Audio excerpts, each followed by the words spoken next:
Hello everyone. This is your friend from Naruto Audio Fanfics, and we are back once again with a brand new fanfic. Which is what if Naruto Uzumaki was summoned by Kaguya and rewrote fate with Celestine, Claudia and Origa in a corrupted world part 1. If you enjoy this story, don't forget to hit the like button, thumbs up, and subscribe to the channel for more amazing Naruto fanfics like this. So without wasting any more time, let's start today's fanfic. It was a cold night in Konoha and Naruto sat in his home as he polished his Hiraishin blades with Kaguya peacefully meditating within his mind. As the rabbit goddess did so, a strong premonition came over her and her eyes snapped open in alarm. The next thing that occurred was a chilling vision complete with the sounds of multiple women screaming in horrific fear and sinister laughing going through her mind. Kaguya's face went pale before she composed herself and spoke to Naruto. Naruto-kun, there's something horribly wrong. Kaguya spoke to Naruto as he tensed at the tone in her voice. What's the matter? Naruto asked. The continent known as Eostia is under grave danger. Kaguya said. Eostia? Isn't that the giant continent with all those nations? Naruto asked. Yes, there are 12 of them to be exact, and each of them is under threats from a group of rogue mercenaries known as Coronu and several foul monsters. Kaguya said. All right, Granny, tell me everything about this premonition of yours. Naruto said, and the rabbit goddess began explaining everything in her vision to him. By the time she had finished telling him, Naruto's face was pale in a blend of pure horror and disgust, with him almost feeling the urge to vomit at the idea of Volt turning the nations in Eostia, where all women would become nothing but slaves to any men or creature they came across. Who do those bastards think they are? Naruto immediately demanded as he sprang to his feet as Kurama's chakra began to influence him as his face twisted with rage and bloodlust. Despite knowing almost nothing about Eostia or any of its inhabitants personally, he'd be damned if he wasn't going to try to rescue them from suffering cruel fates from Coronu or its numerous allies. Do you have a plan? Kaguya asked. Yeah, but I can't do it alone, Naruto said before getting as much Hiraishin knives as he could travel with and packed his backpack. Once he was all set, he headed out the door and closed it behind him before running to the Hokage's mansion. Hang on, Eostia. I swear I won't let that happen to you, Naruto thought with determination. Naruto's assault on Coronu. The Order of Chivalry strikes back. The next day, in Eostia, 7 of its nations were under attack from monsters ranging from orcs to imps and the scattered forces of the organization Coronu. Due to being made of mercenaries that formerly served the nations Fio, Geofu, Ken, Rad, Ansher, and Thorn, the respective mercs attacking the lands knew all the best weak points, and the continent's Order of Chivalry was baffled by this. The chivalry was made of the elven goddess Laurentia's reincarnation Celestine Lucas of Thorn, her holy knight and bodyguard Claudia Levantine of Ansher, the shrine maiden Kaguya from Rad, the mercenary Maya of Ken who used to belong to Coronu until they became rogue, the halfling Ru from Geofu, princesses Alicia Arcturus and her half-sister Prim Furier from the land of Fio, Claudia's student princess Katu Dragundala from the land of Dragundala, Yana Grenoble from the Rib-Fowl Kingdom, Elven Princess Nana Aslato of Philhem, Elf Princesses Arshora and Willina Mastira from one of Thorn's capitals Fredenia, Angelica Rothschild from the Elven country known as Roadshield, and Princess Irena from Istor aka Histoire. With Celestine leading them, the warriors of the aforementioned 7 nations sent the mercenaries to the Outlands to face the Dark Elf Queen Origa Discordia, who had risen a magically enhanced citadel known as the Black Fortress, and her power had turned the area in an uninhabitable wasteland to the point of where the sky was always a crimson shade along with poisonous marsh gas polluting the air. The Outlands filled with the bleak magic were now called the Land of the Black Queen, and an unintended side effect was that the nearby foul creatures, mainly orcs, ogres, imps, goblins, and several demonic beasts, were strengthened by them. Taking advantage of their new strength, they began attacking any unfortunate human they came across, and though Celestine attempted to reason with Origa to stop empowering them, the Dark Elf stubbornly refused. Thus, the Order of Chivalry was born from the best warriors in Eostia and was prepared to battle the vile beasts and Origa until she either conceded defeat or was killed.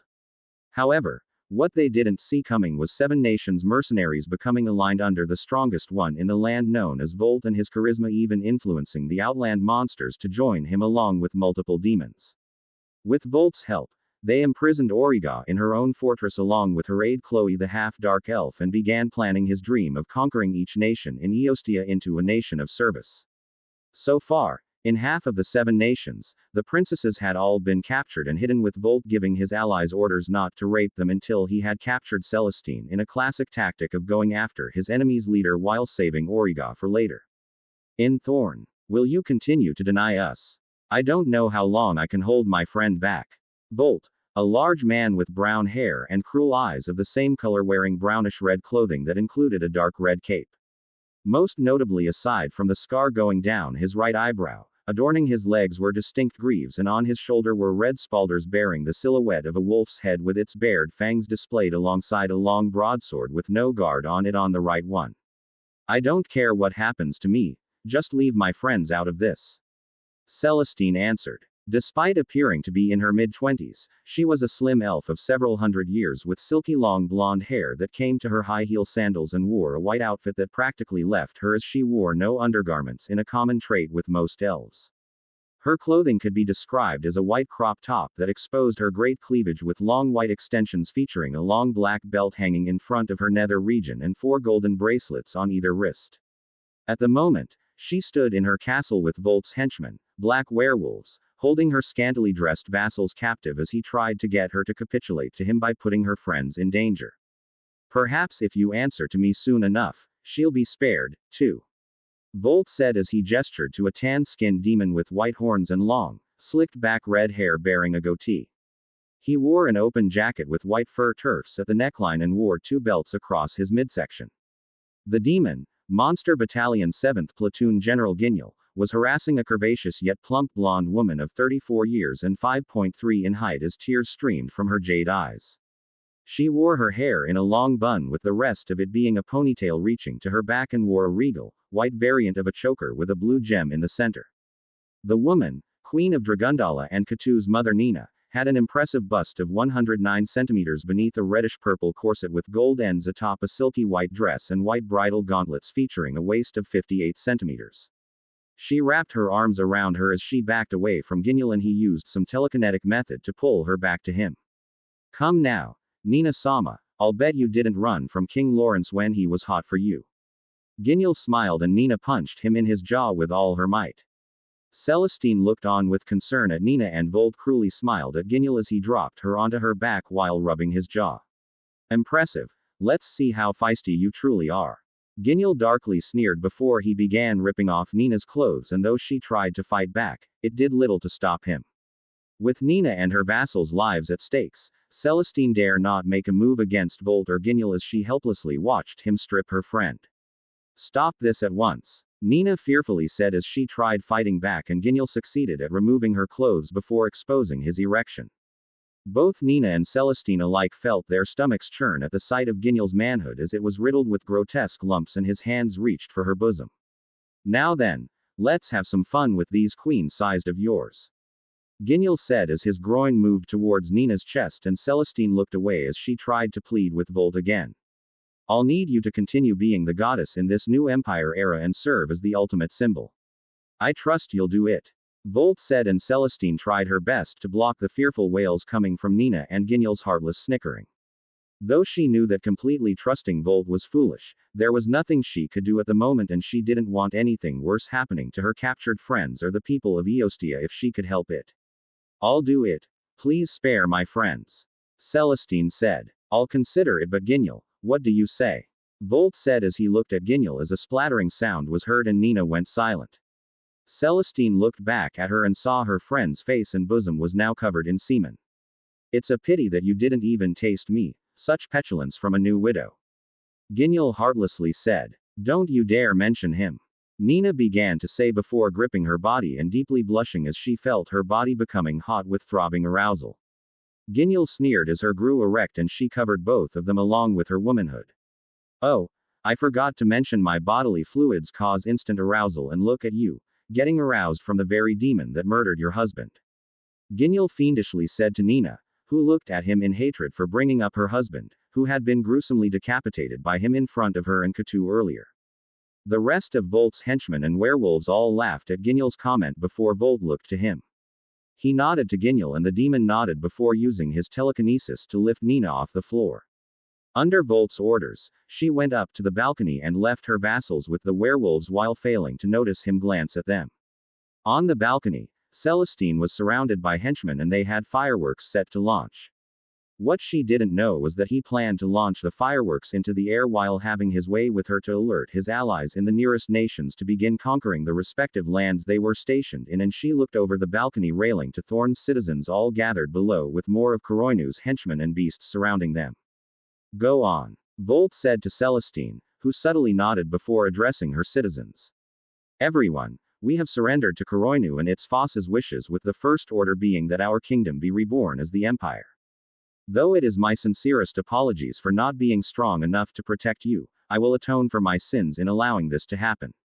Celestine said before slowly pulling back the sides of her crop top and freeing her while shielding her at first. With a pale face, she removed her hands from her bosom and many aroused groans sounded from below at her revealed chest before moving her cloth extensions from her rear as she leaned forward to plant her hands on the balcony railing. Celestine, Nina said out of concern for her friend as she fought against her arousal with tears continuing to fall from her eyes, and Volt darkly smiled. Not to worry, Nina-sama, I'm sure your precious daughter is enjoying this right now as we speak. Volt said with Ginyal having left Katu in her castle under the guard of his demonic army and her fiancé Jin, whom he had forcibly turned into a dragon bent on raping her. Volt, please, do what you will with me, but leave my daughter and our friends out of it. Nina cried as the arousal Ginyal's semen had inflicted on her drove her mad with lust, and to her shame, fighting it served hopeless. Well then, Nina-sama, let's prove your worth. Ginyal said before making Nina stand and giving her a push forward. She managed to catch herself on the railing and stood next to Celestine before Ginyal used his telekinesis to spread her folds while holding her hips of 88. Wait, at least take Nina elsewhere and have your way with me instead. Celestine proposed, and Ginyal maliciously cackled with Volt. Now where's the fun in that? We need to find out if either of you are worthy enough to serve in this new empire. Ginyal sneered, and Volt held a cup of water over Celestine's peach. Without further ado, it's show time as the legend of the magnificent Coronu demon army begins, starting with the red divergenization of the goddess. Volt said before pouring the water on Celestine, and the water trailed down her nether region while her face remained pale. She looked to Nina, and the two shared looks of mutual sorrow for the other at their helplessness. Prepare for your first taste of from the monster that murdered your husband. Ginyal declared, and as he and Volt prepared to enter, the two women, the latter looked to his henchmen to nod at them. They began setting matches, and the henchmen present in the land all eagerly waited for them to launch.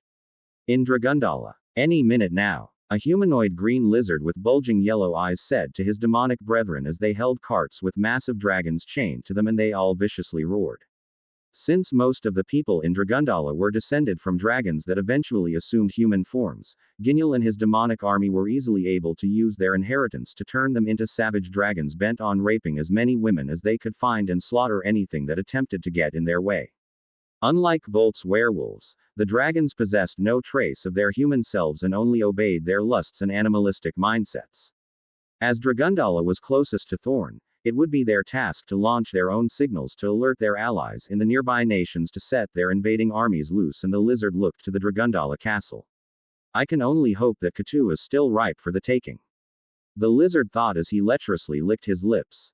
Back in Thorn, Volt and Ginyal failed to notice a black sphere launch into the air from a faraway distance, and it moved in front of the sun.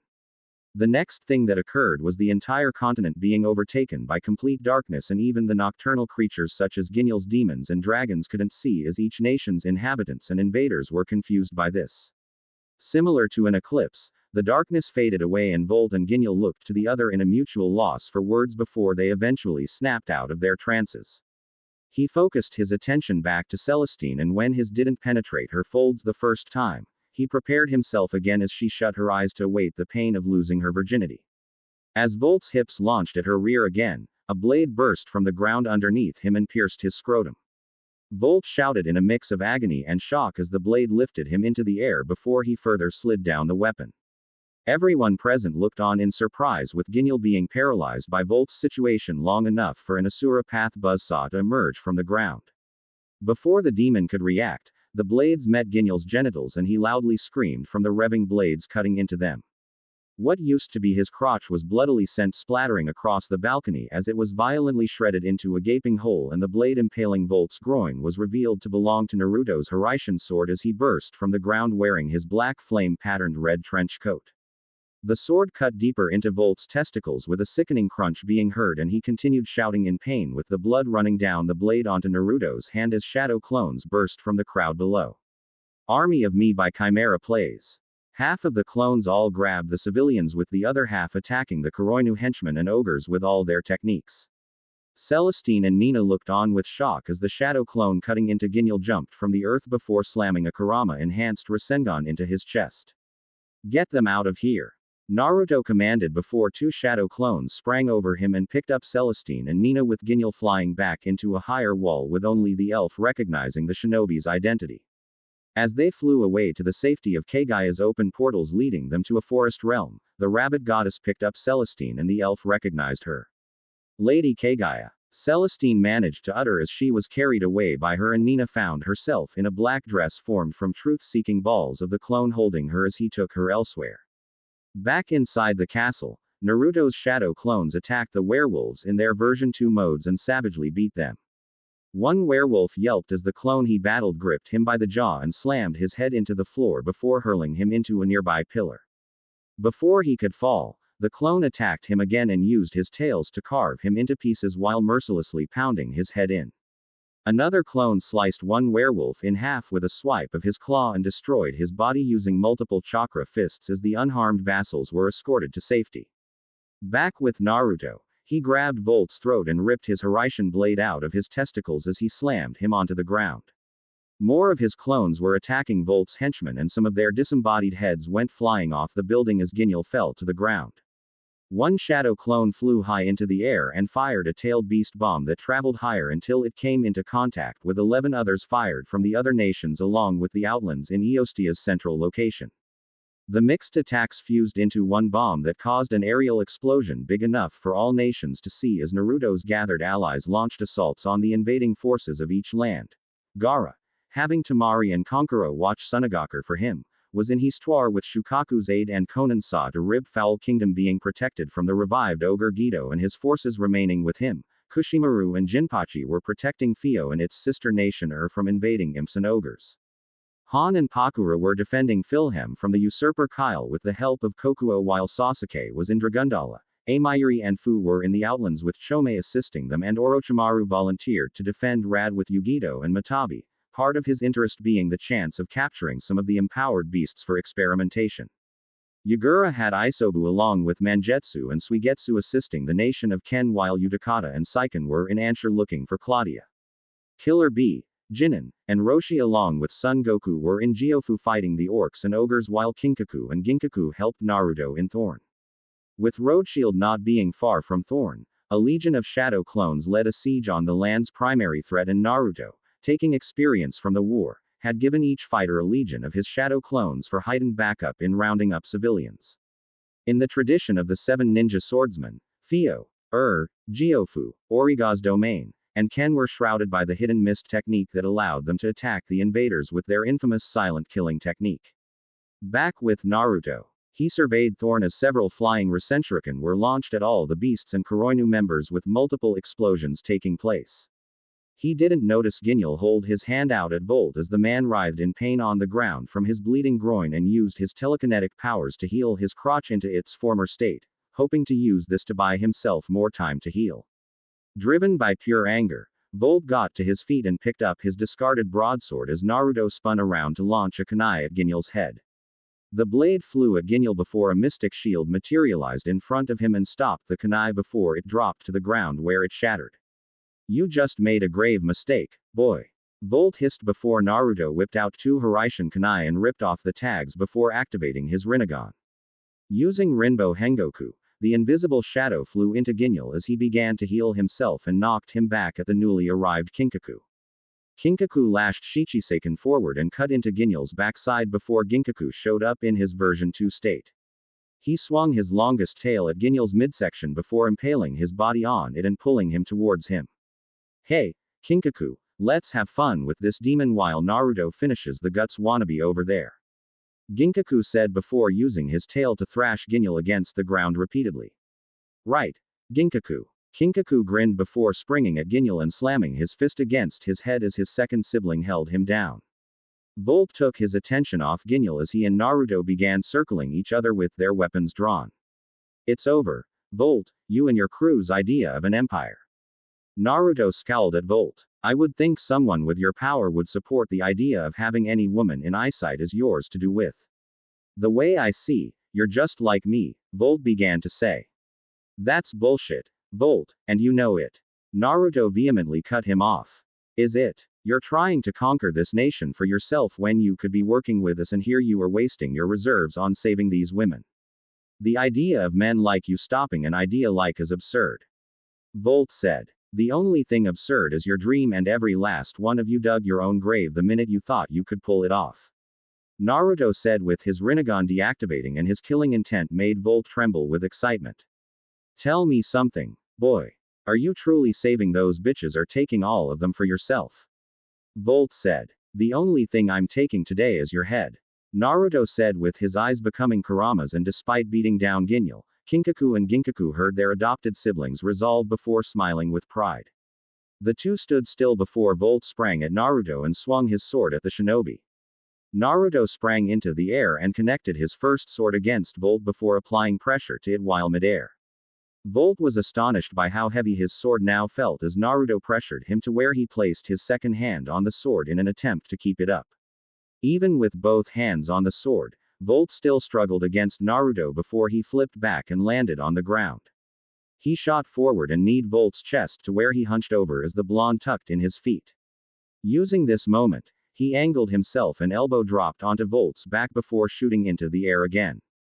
As the mercenary toppled over, the young shinobi pounced onto his shoulders before clicking his heels on them, and Volt snarled as he lashed the sword at him. Naruto easily blocked the sword with both Hiraishin blades and blitzed out of the broadsword's path before swinging the second Hiraishin blade onto Volt's shoulder. His insignia armor was shattered by the swing as Naruto thrust the sword forward and stabbed his shoulder. Volt growled from this before swinging his sword at Naruto again, and the blonde ducked before performing a sweeping kick to his enemy's feet. The next move he made was connecting his elbows against Volt's greaves, and both were broken. He roared before thrusting his blade into the ground, and Naruto leapt back before spinning forward.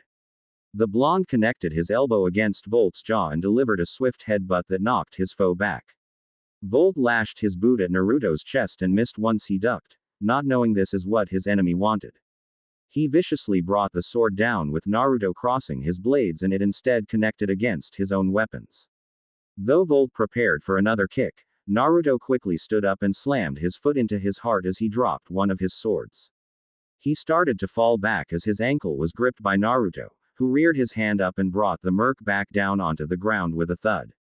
He grunted in pain before his younger opponent spun and launched Volt across the balcony into the railing. The merc was now in a similar position to Celestine moments earlier before Naruto grabbed him and spun him around to face him. Volt growled while throwing a blinding punch at Naruto's jaw, and the blonde captured his fist. He punched Volt's chest before swinging his arm away from him while jumping back, and the merc attacked again. He swung at Naruto, who backed against a stone column as he ducked and sprang behind him. Volt spun around to see Naruto thrust his blades into the ground and launch himself at him as he hit the column. The next thing that occurred was Naruto and Volt exchanging several barrages of blows and strikes at the other. Though Volt managed to land a few hits as testament to being the strongest mercenary of Coronu, Naruto quickly overpowered him and worked his way up from his ribs before punching his jaw. Throughout the barrages, Naruto used only his natural strength to beat Volt against the column before grabbing his throat and thrashing him on it. As he strangled Volt, the mercenary's eyesight went red for a moment, and Naruto reared back his fist before gathering Kurama's strength in the form of a Rasengan. With a roar, Naruto thrust his attack into Volt's stomach and made a large hole in it, with the man violently spewing blood from his mouth. Blood and saliva ran down his jaw before the blonde ripped his hand out of the hole. As Volt continued to vomit profusely, Naruto reclaimed his swords and thrust the first beneath his heart with the second piercing his upper back. The mercenary continued to vomit as he yelled again in pain, and Naruto hoisted the blades upward as he sank down them. He carried Volt to the balcony and held him above the railing to see his army below as their body parts were scattered as far as the eye could. Though most of the fiends were decapitated, he didn't notice their eyes still moving around, and Naruto cleared his throat as he had his shadow clones below bring the Coronu forces to where they could see their leader. From the castrated mercs to the disembodied heads of the ogres and werewolves, the clones held the former by the heads with their kunai, Hiraishin swords to their throats. As Volt weakly struggled in pain, Naruto held him higher and channeled electric chakra through the blades into his enemy. The vomiting mercenary continued to scream as his allies below were forced to watch their once proud leader suffer a humiliating defeat. Naruto continued electrocute Volt until his skin was entirely blackened from the burns before thrusting his weapons downward and ripping the blades from his pierced abdomen. Naruto set them down and grabbed the back of Volt's head before slamming it against the stone railing. Once his face was battered beyond the point of recognition, his hands were stabbed to the railing with the Hiraishin swords, and the blonde looked to his siblings beating up Ginyu. Knowing that demons were more durable than humans, he entered his version 1 state and shot at Ginyu as Ginkaku flung his body off his tail. Naruto caught him and punched him in the face with his horns snapping off instantly. Naruto formed multiple shadow clones also in version 1 states, and they all swarmed Ginyu as they kicked him into the sky. As the demon passed the clouds, Naruto caught up with him alongside his brothers, and all of them began attacking him from all sides.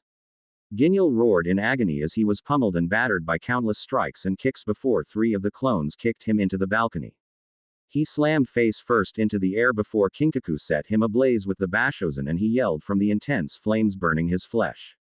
Naruto shot down from above in his version 2 state before grabbing him with chakra arms and shot him into the air again.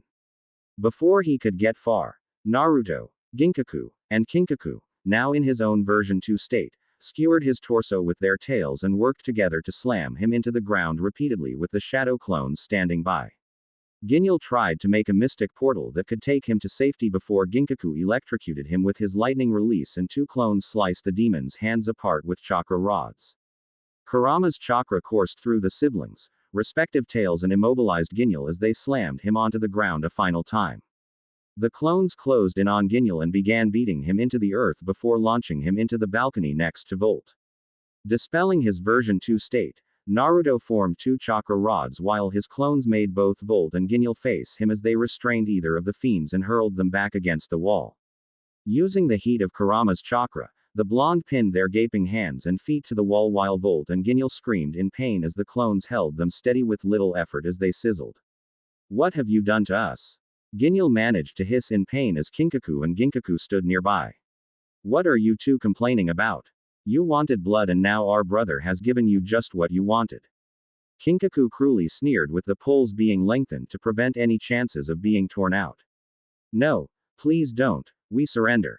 Volt desperately pleaded. "No, no, no," Ginyu weakly said. "Well, guys, what do you think of this? They call themselves warriors yet they're pleading like bitches to their enemies." Ginkaku hysterically laughed. "For a couple of bitches, you assholes aren't half bad." Kinkaku agreed as he watched the blood ooze from their wounds and run down the pole until it pooled on the ground. If Volt wasn't riddled with immense pain, he would question how he's still alive and that Naruto had cast a jutsu on him that was based off of Hidan's immortality personally for Coronu and their associates. No matter what Naruto or his allies did to their foes, be it decapitation or mutilation, they'd survive any attack unless their brains were destroyed in the process, and this would give his allies the chance to make Coronu suffer if they desired it. Naruto activated his Rinnegan and saw through the eyes of his clones attacking the fiends below as they left their foes lacerated in multiple ways but alive. "Don't worry. We don't plan on killing on either of you bastards," Naruto said. "Yeah, we're gonna take real good care of you too, till we let your real enemies have it you," Kinkaku said. "That reminds me," Ginkaku said as he noticed Naruto opening his palms and burned their hands beyond recognition. "What are you doing?" Volt demanded as Ginkaku and Kinkaku continued laughing while Naruto continued to look at them with disdain before he and 2 sets of his clones put their hands on Volt and Ginyu's heads with blood gushing their arms and knees all the while. As they were too distracted by their pain, Naruto and his clones learned that Ginyu's motives for helping Coronu partially stemmed from his king of beasts, cruel, wanting to declare a world establishment with Volt's plans being used as a stepping stone of sorts and the mercenaries' plans to expand his forces to conquer other continents once Eostia had been enslaved allowed him to work with the demon.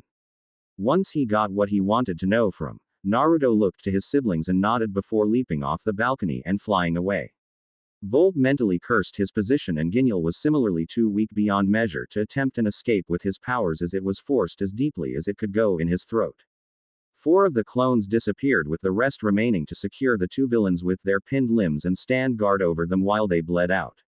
Suddenly, a new figure appeared on the scene and grabbed Volt and Ginyal's throats before strangling them. With either of their visions blurry, they couldn't identify their new attacker, but both it wasn't Naruto or either of his brothers. Now, gentlemen, that's no way to suffer. Allow me to help. The new attacker, a man with long shaggy hair, spoke as he nodded to the clones and they forced Volt's jaw wide open with it snapping. With his jaws now unhinged, Volt's eyes rolled into the back of his head as he was throttled and the attacker insanely laughed at his expression.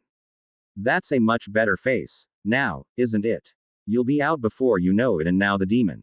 The man said before Ginyal felt something grab either side of his head and he found himself in a trance with his attacker ripping off the tip of his tongue. Blood filled his mouth as the man squeezed his throat further in until he passed out and the man continued to laugh maniacally as more blood dripped from the demon's jaw before he took his leave. Elsewhere, Darsh, a half-elf with red hair and matching eyes adorned in black armor, looked to see 3 female elves handcuffed to the wall and he licked his lips at his captives. At a height of 5.1, the first elf woman had a tiara atop her long blonde hair and green eyes with measuring to 89 centimeters, a waist of 58, and hips of 89 with her only clothing being white thigh-high stockings and a suspender belt. The second elf bore similar features to the first with her long blonde hair and height with a key difference being her bright blue eyes. Bearing a ponytail held by blue ribbons, her were 86 centimeters with a small waist of 54 and incredible hips of 88 centimeters bearing thigh highs of her own. The third woman was a dark elf with short wavy white hair and amber eyes as Darsh eyed her chest of 89, her waist of 58, and her bust of 90. Darsh sinisterly chuckled at his captives and they all glared at him with equal disgust. "Release us, you bastard." The second elf, Willan, snapped at him. "Release you. Why would I do that when the goddess have given me 2 spies to be my pets and it seems even the dark elf slug has done the same?" Darsh said to them as he whipped out his erection. "Don't you dare speak of Queen Origa as if she's some common bug." The dark elf, Marin, hissed. "This isn't going to work, Darsh. Surrender to us now and I promise we'll leave enough of you to be recognized by the time we're done." Arshora, the first elf and the elder twin of Willan, growled and Darsh laughed at the seemingly empty threat. "That makes me tremble so much that it's killing me, but enough for that for now," Darsh said as he approached Willan and stroked his manhood. "Darsh, wait. You can have your way with me if you leave Willan and the dark elf alone," Arshora declared and Darsh laughed at her. "I can understand your sister, but why care about the dark elf when she serves the enemy of your chivalry?" Darsh said as both Marin and Willan looked at Arshora with equal curiosity at this proclamation. "Be that as it may, she still doesn't deserve to be defiled by scum like you," Arshora snapped and this leave 2 completely speechless as Darsh advanced toward her. "You have a big heart and for that, you'll be first," Darsh sneered as he made his way toward the restrained elf princess. "You worthless scum," Marin and Willan coincidentally said and despite being enemies, it was reassuring that they had something to agree on. As for Darsh, the loud noise and rumbling outside made him think he had missed the signal at first and that he could now take advantage of what he thought were his allies conquering the land. "Get ready to burn the image of your sister getting raped into your mind," Darsh declared as he reached for Arshora's and Naruto crashed through the window with his siblings at his side. He thrust his Rasengan into Darsh's chest and granted the immortality jutsu on him. The bodies of the Coronu henchmen guarding the outside flew through the door and they groaned before their shadow clone attackers jumped at them. They placed their kunai inside of the mercs' mouths and gruesomely started carving the inside of their gums until their lower jaws were detached. The first clone kicked his respective victim onto his side and castrated him on the spot while the other clone sliced open his foe's ribcage with his blood pooling on the carpet. As they continued to attack the fiends, all of Willan, Arshora, and Marin looked on surprise at their new rescuers before one shadow clone appeared in front of them. Get away from us. Willen demanded before the clone raised his hands and used truth-seeking balls to form clothing for them as another broke their shackles. Who are you? Arshura asked Naruto as Kinkaku and Ginkaku fanned out to inspect the building for more foes. I'm Naruto Uzumaki and my allies, and I have come to help your friends get your land back from Bold and Coronu. The blonde explained as his shadow clones presented twins and Marin their retrieved weapons, with the girls staring at one another. With Eostia and its outlands being a considerable distance away from the five great nations, none of the three had a clue about Naruto or his siblings were, though his name sounded familiar. You're fighting Coronu? Willen asked. Apparently so. Marin deadpanned as she gestured out the window and treated the twins to the sight of the mercenaries and monsters either being castrated or murdered. Despite not knowing the blonde's identity or strength in detail, the twins looked at one another as they accepted their weapons, and Marin stared at him. I take it you're not from Eostia, are you? Marin asked. No, but the least I can do is free this land and that Origa lady from the outlands. Naruto said, and that got their attention. You're an ally of Queen Origa? Marin questioned. In a way, but really, all I have in common with her is to get rid of Coronu and these damn monsters. Naruto answered. You're going to free the Dark Elf Queen. But, Willen started to question before noticing Darsh cough up blood, and they all glared at him. I'll answer those questions later, but will you three fight with us for now? Naruto asked, and without another question, they held their weapons in place before pointing them at Darsh. No words were needed as Willen shot forward and lashed her dagger into Darsh's testicles. Darsh loudly screamed at his balls being skewered before a swift punch from Marin silenced him, and Naruto lifted him as Willen sawed through his testicles. Blood gathered underneath Darsh's groins, and Naruto slammed him onto a nearby table with Arshura using her own dagger to cut into his stomach. The half-elf spat blood as Naruto gestured for Arshura to move back, and she did as asked before he formed a Raikiri. He thrust it through Darsh's heart, and the fiend wetly coughed as blood pooled in his mouth while he violently hacked. While he gasped, Naruto held his throat and explained to the three elves about the immortality jutsu and how they could kill him. However, with this knowledge, they had no intention of killing him right away as Marin slowly sliced apart Darsh's throat. Willen jumped onto her foe and planted her heel on his head before giving his forehead a good stamp. Arshura and Marin followed suit by stabbing either side of Darsh's member and hacking it into bloody chunks. Naruto watched as the elves tore into their opponent and stabbed Darsh's hands to the table per request by Arshura. All three raised their blades before Arshura and Willen began stabbing into Darsh's chest, and blood boiled from his mouth with Marin slicing his wrists open. Briefly entering his one-tailed state, Naruto cut off Darsh's legs with his chakra tail, and Marin guided her sword down his throat before moving back. The shinobi then lifted the table with Willen and Arshura springing off it before he launched into a nearby wall, and Darsh brutally hit the wall with the table shattering into splinters. Before he could fall to the floor, Naruto wrapped a chakra chain around his neck and yanked him back toward his new allies. A loud snap was heard and he went limp as his body landed in front of them. A kick to his head made him face Arshura, Willen, and Marin as they raised their blades, and Darsh looked around in fear as Naruto stood by.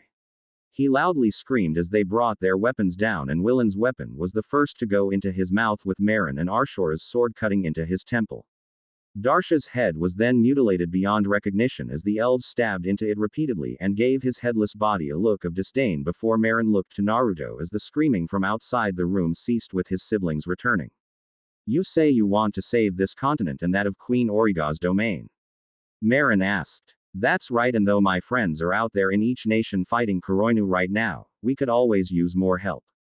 Naruto said. Help. Taking back Eostia is our priority, and even if it means helping Origa after all she's done, you can count us in. Arshura said. Here, Willen said with her dagger in hand. Queen Origa wouldn't say it aloud, but the enemy of our enemy is a friend, for now, at least. Marin said as they raised their blades and touched them in an act of truce. Naruto smiled at the three elves as more shadow clones appeared, and he nodded to them. All right, follow my clones and they'll help you with the rest. Naruto said before bolting out the window as his clones burned Darsh's body and he flew elsewhere. This is not going to be easy to do. Naruto thought to himself. Meanwhile in Dragundala. Kill him. One of Ginel's soldiers, creatures with cloaks and a single purple eye that had slit pupils, commanded as Sasuke cut them down while Naruto's shadow clones gathered civilians as the dragons, now free in hopes that they could stop the shinobi, flew around. Half of them were battling the shadow clones that prevented them from forcing themselves on the nearest woman they could find, and the other half flew in the sky. "You guys sure are persistent, but," Sasuke said as his eternal Mangekyo Sharingan set the soldiers ablaze with Amaterasu.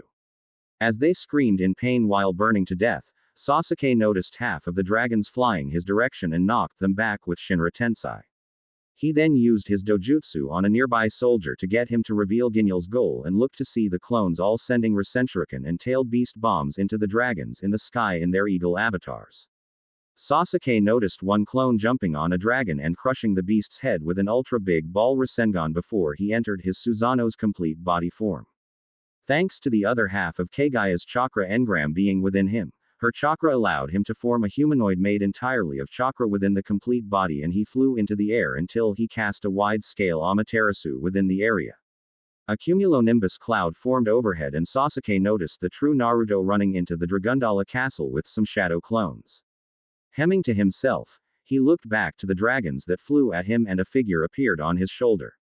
"Using Kirin in a case like this can help, but allow me to buy you some time," the figure with shaggy black hair said, and Sasuke looked to the man on his shoulder with one of the shadow clones standing on the other.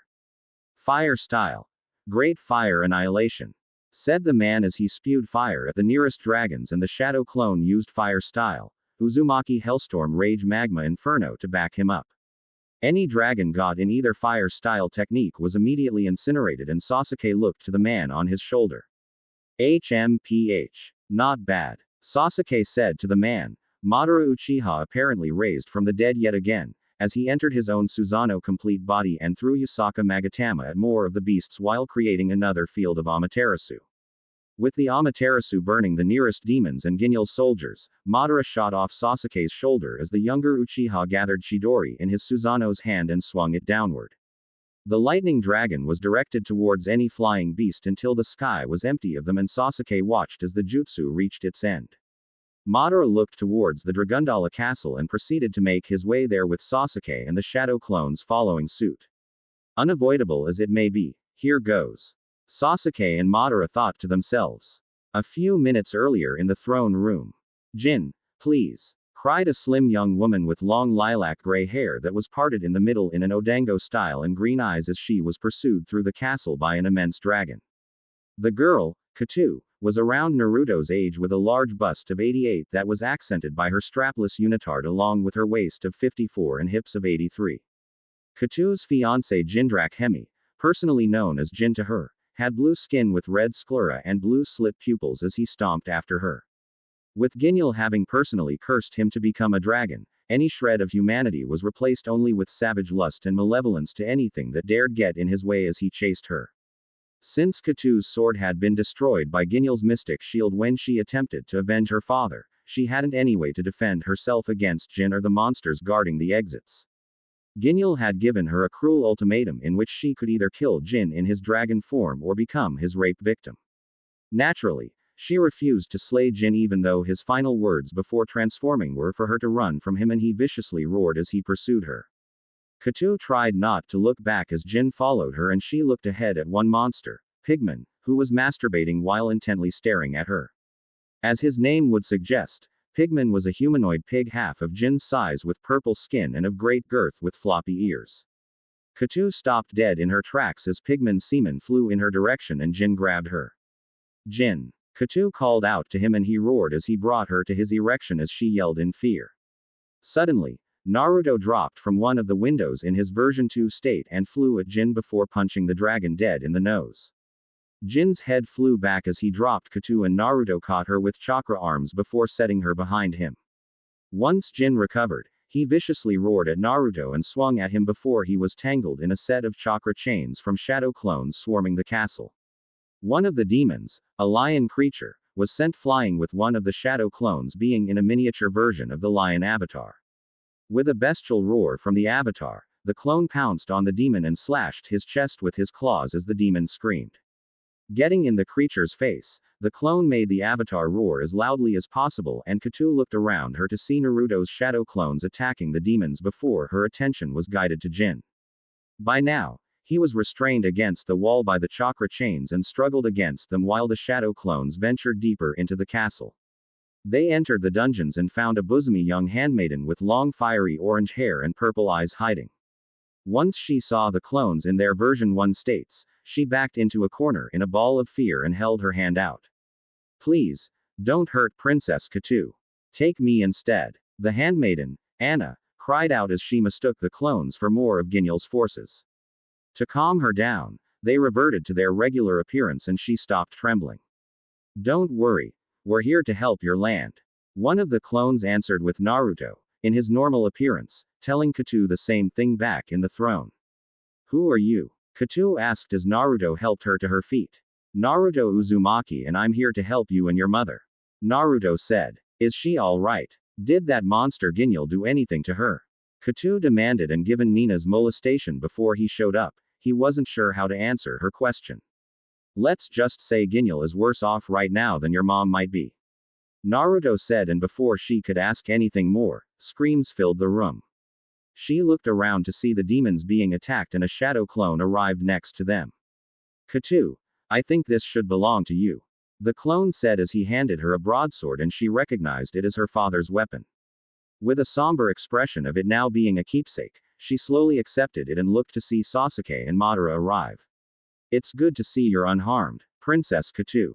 Madara commented before he got to work and slashed through many of the creatures that ranged from a dark blue swamp creature with webbed fingers and toes to a brown werewolf. Sasuke used Chidori on one of the lizard demons and Naruto used Big Ball Rasengan to cripple the beast from the back. As Sasuke's hand emerged from his chest, the lizard screeched in pain as Naruto entered his version 1 state and ripped out his tongue. He gurgled in pain as blood filled his mouth before Katu joined in and ran her sword through the creature's belly. Dropping to his knees gave Katu the chance to remove her sword and cleave his head before kicking his corpse over. Despite not having any idea who Naruto or either of the Uchihas were, she could see they shared the same enemy and stabbed a white werewolf demon with the horns of a ram through the temple. Stay back. An aquatic swamp beast screeched as he was impaled by arrows from Blaze Style, Susanoo Kagutsuchi, and burned alive. A werewolf, much larger than Volt's henchman, had his ears ripped off by a version 2 shadow clone before his attacker began ripping his flesh apart piece by piece and finished him off by slowly crushing him with chakra arms. The lion creature roared in pain as 3 shadow clones were in their lion avatars and 2 held his arms in their crushing jaws with the third on his back. The third clone viciously clawed and bit the demon's backside with his fangs and claws before climbing higher. The demon looked up in time to see the avatar open his mouth and engulf his entire head down to his neck with his jaws slowly crushing it. Screaming in bone-chilling pain and horror, the demon desperately fought to break free before his neck was broken mere minutes later. He fell limp between his captors and the third avatar bit his head off before crunching on it until there was nothing left. Pigman squealed in fear as he tried to escape, but Madara appeared in his path and attacked him with an aerial kick that knocked him back into the throne room. Sasuke used Susanoo to capture Pigman and scorched his legs with Blaze Style, Yusaka Magatama before Naruto ran his large belly through with a chakra rod. Pigman oinked in pain before Madara utilized his gunbai and knocked him onto his back. Naruto used his tail to slice off Pigman's genitals and he pathetically squealed in misery with 2 more clones stabbing his hands with their Hiraishin swords. Using Rasengan, his hands were blown to pieces and he oinked in pain before Naruto used his tail to stuff his slashed genitals into his mouth. Pigman then had his tongue ripped out and gagged before Naruto returned to his version 2 state as he hopped onto his chest before ripping off his tusks. The blonde punched his jaws and nose with blood splattering on his fists as they came down onto his mouth. Naruto pounded Pigman's mouth and nose in with all his might as his oinks of pain became muffled. The demon suffocated on his genitals and the blood pooling in his mouth as his attacker savagely beat his mouth closed. A shadow clone launched a chakra chain next to Pigman's neck and jumped through the floor near his head. The chain locked around the beast's neck and forced his genitals down his throat as the true Naruto beat his mouth and nose in. He jumped back and Pigman choked and gagged as the stumps of his arms bleed onto the floor while the chain still suffocated him. With his weight and his limbs gone, Moving was now impossible as Kato sprang onto him and slashed his belly open with Naruto stabbing him in the eye with one of his tusks. With him continuing to bleed out uncontrollably, Pigman writhed in pain and Kato allowed his blood to spill before raising her sword. Kato brought the blade down and stabbed the beast between the eyes as the front of the blade emerged out the back of his head into the floor. Pigman's eyelids shut before Kato removed her weapon and fixed her eyes to a bird demon that lay on the floor as Madara stabbed the creature with his Susanoo sword. He loudly squawked before a shadow clone in a miniature version of the eagle avatar landed on him and pierced his chest through the floor. The demon squawked before the clone used the avatar's beak to peck his chest open and he raked the talons through his body. The eagle kept pecking the demon until what was his head became bloody chunks of flesh on the floor and a bull demon had his horns ripped off by Madara. The legendary Uchiha stabbed through his heart with the horns and Madara used wood style cutting technique on his lower jaw before it wound up skewering his entire head. Smiling at the creature fall dead to the floor, one of the demons placed his palm on the ground and an odd creature made of multiple tentacles emerged. Naruto wrapped his arm around Kato as the tentacles went for her and got out of the way before he, Sasuke, and Madara prepared techniques. With his eternal Mangekyo Sharingan, he used red flames similar to Amaterasu while Sasuke and Madara used the true technique on the tentacle beast. The tentacles screeched at high octaves until it burned to death and one of the lizards tried crawling away before Naruto used his chakra arms to drag him towards him. He hoisted the creature in the air and he screamed as Naruto formed an Asura Path hand with the fingers all being mounted cannons before putting it in his mouth. Kurama's chakra gathered in the cannons and was fired in a high-density blast that destroyed the monster's head as Kato looked around the dead beasts. Jin roared once again and the four realized he was the only creature left as Naruto stared at him. Kato, I'm going to have to ask you to go for now. Naruto said without looking at her. Isn't there anything you can do for Jin? Kato asked and he looked back at her with a grim expression on his face as his shadow clones reappeared with Anna. The young princess read his expression like a book and lowered her head upon realizing what would happen. I understand, she said in a low solemn voice as she looked to Anna and the Uchihas before nodding to them. They ran to the nearest exit and tears streamed down her face as she tried to keep them from blurring her vision. Jin, I'm sorry. Kato thought to herself and back with Naruto, he stared at Jin before entering his version 2 state once more. He reared his hand into the air and the chakra chains fell to the floor before Jin roared at Naruto. Hell bent on killing him for taking Kato away, Jin stomped at Naruto before he roared back and the sonic roar made him stagger back. Naruto jumped at the dragon and tackled him before they flew through the wall he was restrained against. The pair rolled into the next room as he bound off Jin and the monster breathed fire onto the blonde. With his shroud protecting him, Naruto clawed Jin's chest and made a large gash extending from his clavicle to his abdomen. He swung his tail at the Jinchuriki and he roared in response while jumping into the air. The shockwave caused by it knocked Jin into another wall and he viciously growled before several version 1 shadow clones appeared in front of him. Before he could attack again, the clones all formed big ball Rasengans and charged at him in a horizontal formation. They all constantly struck Jin's body with the attacks and he roared in pain as smoke covered where he was. The clones' next move was hurling chakra rods into the smoke and the dragon roared in pain while Naruto looked on. Once the smoke cleared, Jin was revealed to have his abdomen destroyed and the chakra rods were sticking out of his neck as blood ran down them before wailing in pain.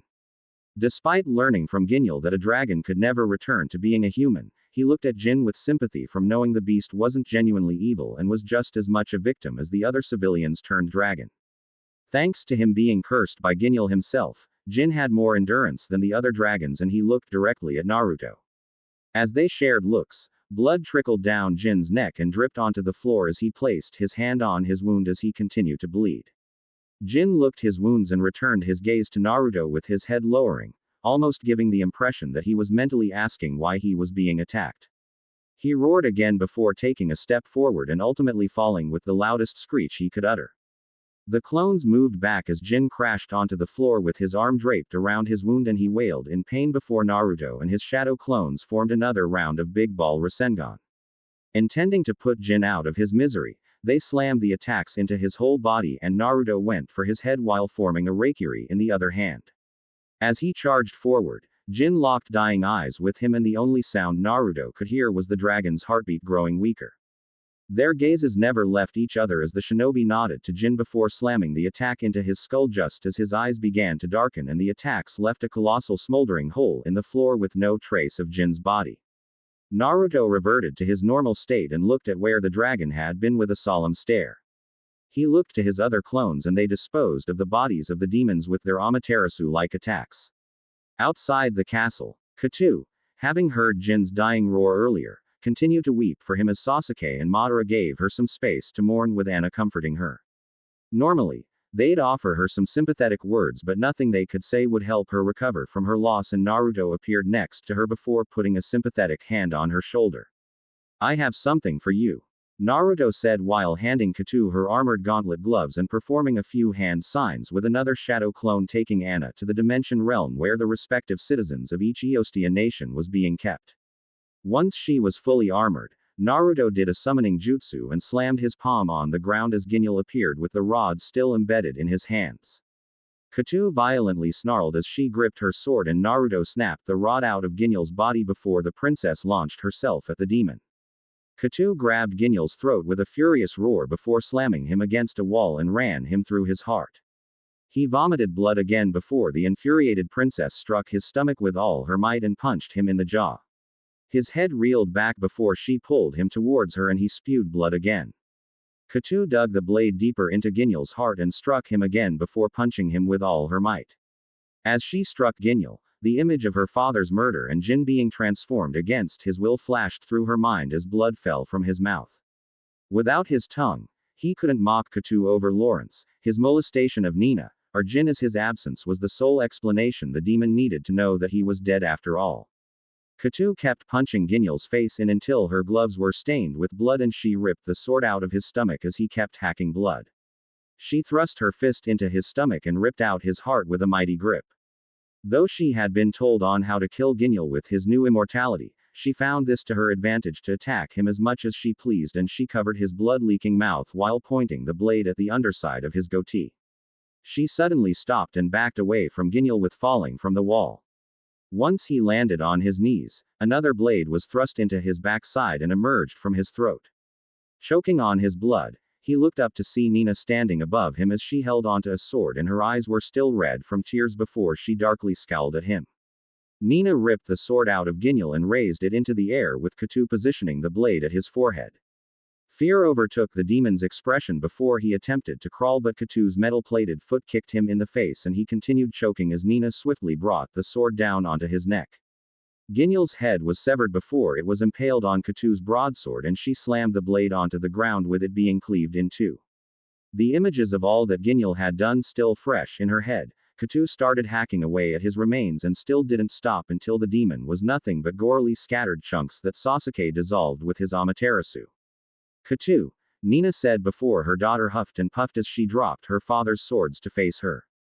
The blonde wasted no time in embracing Katu as she began sobbing into her chest and Nina held her close.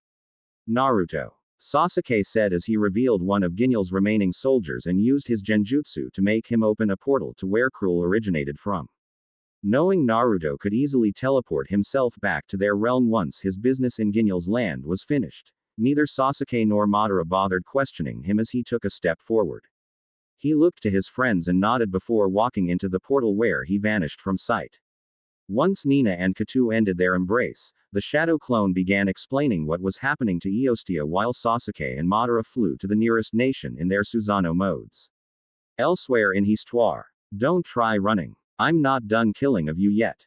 Shukaku cackled as he used the vast amount of sand surrounding the nation to bury the armies of orcs alive, and his next attack was wind style, air bullet. He rampaged throughout the empty nation and smashed every last orc in his path with Naruto's shadow clones using their best attacks to kill the invading orcs. Gaara stood inside of Irina's castle as he stared down the pig creature and Pigman's leader Dorm.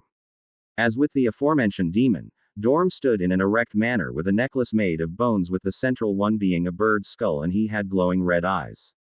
Also present were Princess Irina and her faithful servant Tasha as Dorm loomed over them as he kept them sandwiched on her bed. With long curtained blonde and green eyes, she sported a large bust barely hidden by a baby doll she wore and appeared to be 22 in terms of age. As for Tasha, she was around the same age with dark skin and amber eyes with red hair in a bob featuring blunt bangs. Tasha wore a bikini-type outfit displaying her DD cup-sized chest with a red pareo covering most of her legs and had golden jewelry all over her body. "What is this?" Dorm demanded without moving away from his captives as they looked over to him. "I bear nothing against you personally, but for the sake of this land, you must die," Gaara said with his gourd's lid flying off and sand burst forth at the pig beast. Before Dorm could react, the sand encased him before launching him out a window where he landed in the sand below and Gaara brought it up to his neck. "I'm assuming it's safe to say you're not affiliated with those orcs or Dorm. So my question to you is, who are you?" Irena asked before Gaara formed a platform of sand that she and Tasha were uncertain about at first. "I am Gaara of the Sand, and to keep a long description short, my allies and I have come to free your continent from these beasts." The Cage answered. "Are our friends from the other nations all right?" Tasha asked. "All will be explained later, but for now, this'll take you to safety," Gaara explained, with Irena and Tasha exchanging glances at the other for some time before ultimately stepping on the platform. Stepping onto a platform outside the window he'd thrown Dorm, he sent Irena and Tasha to the vacant top of her castle where they were picked up by shadow clones.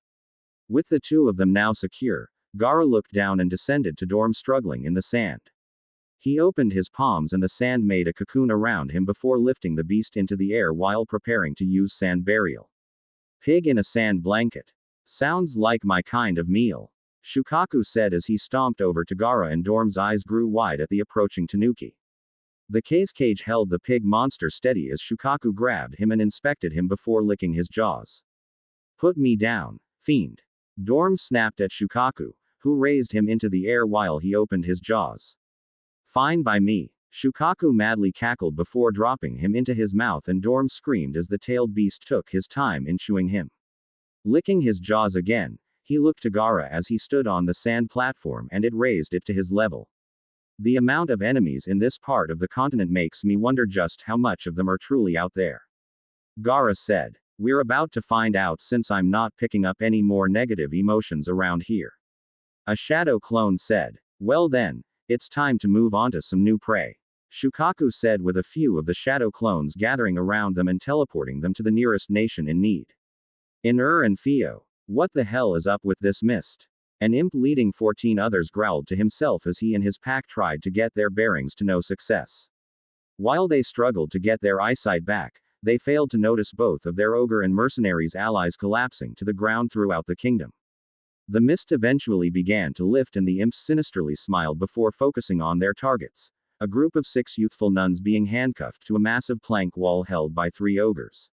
The first nun, Sister Clarissa, had wavy light brown hair and purple eyes, with the following one, Sister Priscilla, having long pale brown hair and amethyst hues.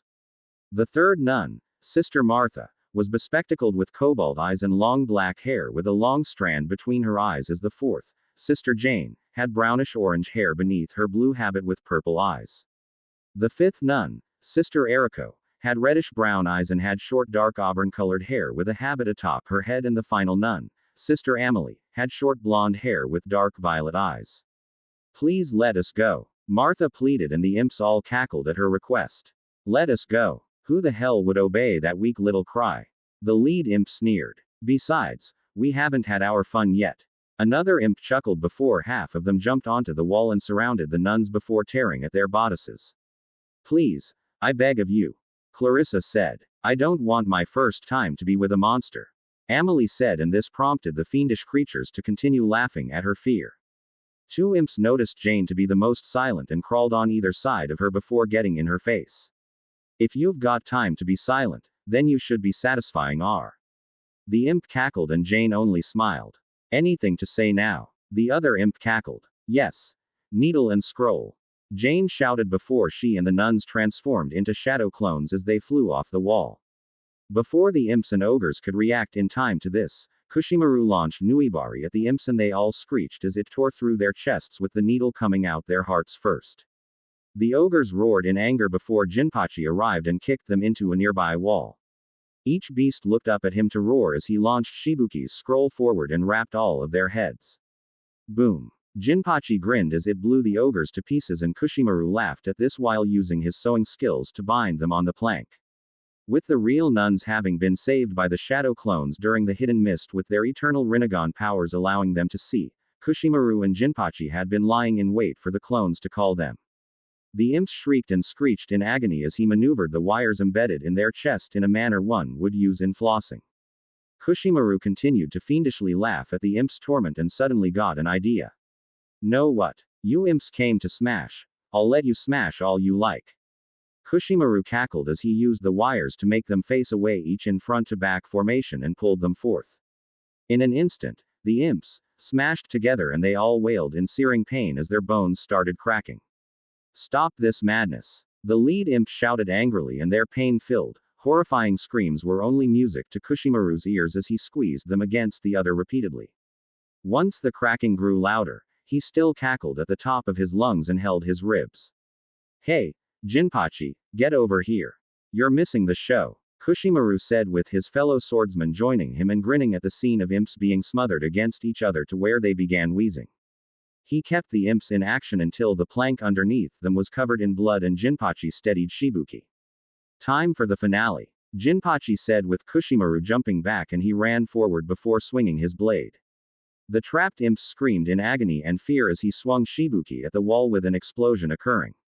Jinpachi and Kushimaru watched as the remains of the imps rained down from the sky and the pair sneered in entertainment at the bloody scene. While the pair had reformed enough to be able to work together, their bloodlust remained unchanged and they looked to the other before taking off. Nearby at Alicia and Prim's castle. Inside of the dungeons, a slim young woman in her teen years with long blonde hair and bright purple eyes, Alicia Arcturus, sat inside of a prison cell and had her arms hugging her knees while she sat against the wall. Alicia wore a blue bikini-type chest piece with yellow ends that displayed her D-cup cleavage and wore armor atop her shoulders along with a white headband and miniskirt of the same color. She looked at the ground and sighed at her situation while wondering about Prim. Like Celestine had done with Nina, Alicia surrendered herself in hopes that the mercenaries would leave her sister be and concentrate their efforts on her while also sparing her father Eos. How are you feeling, princess?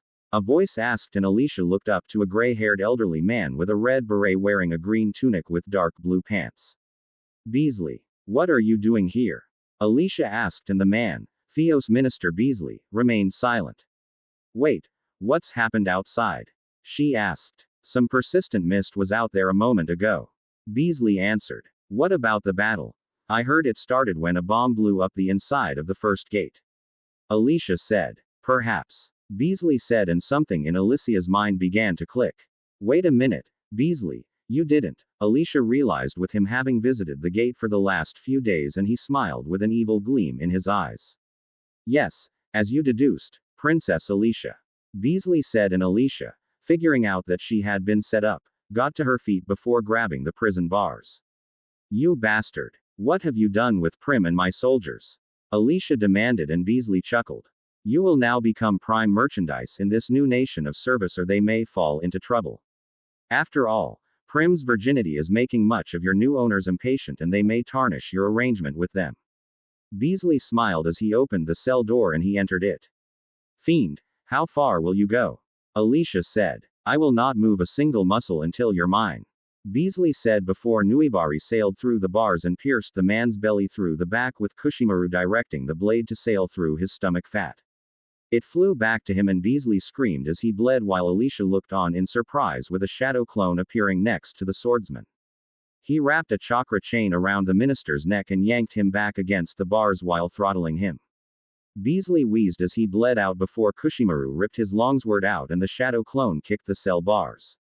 They fell forward and landed on top of Beasley before the immortality jutsu was implanted on him as he sprang over the treacherous minister.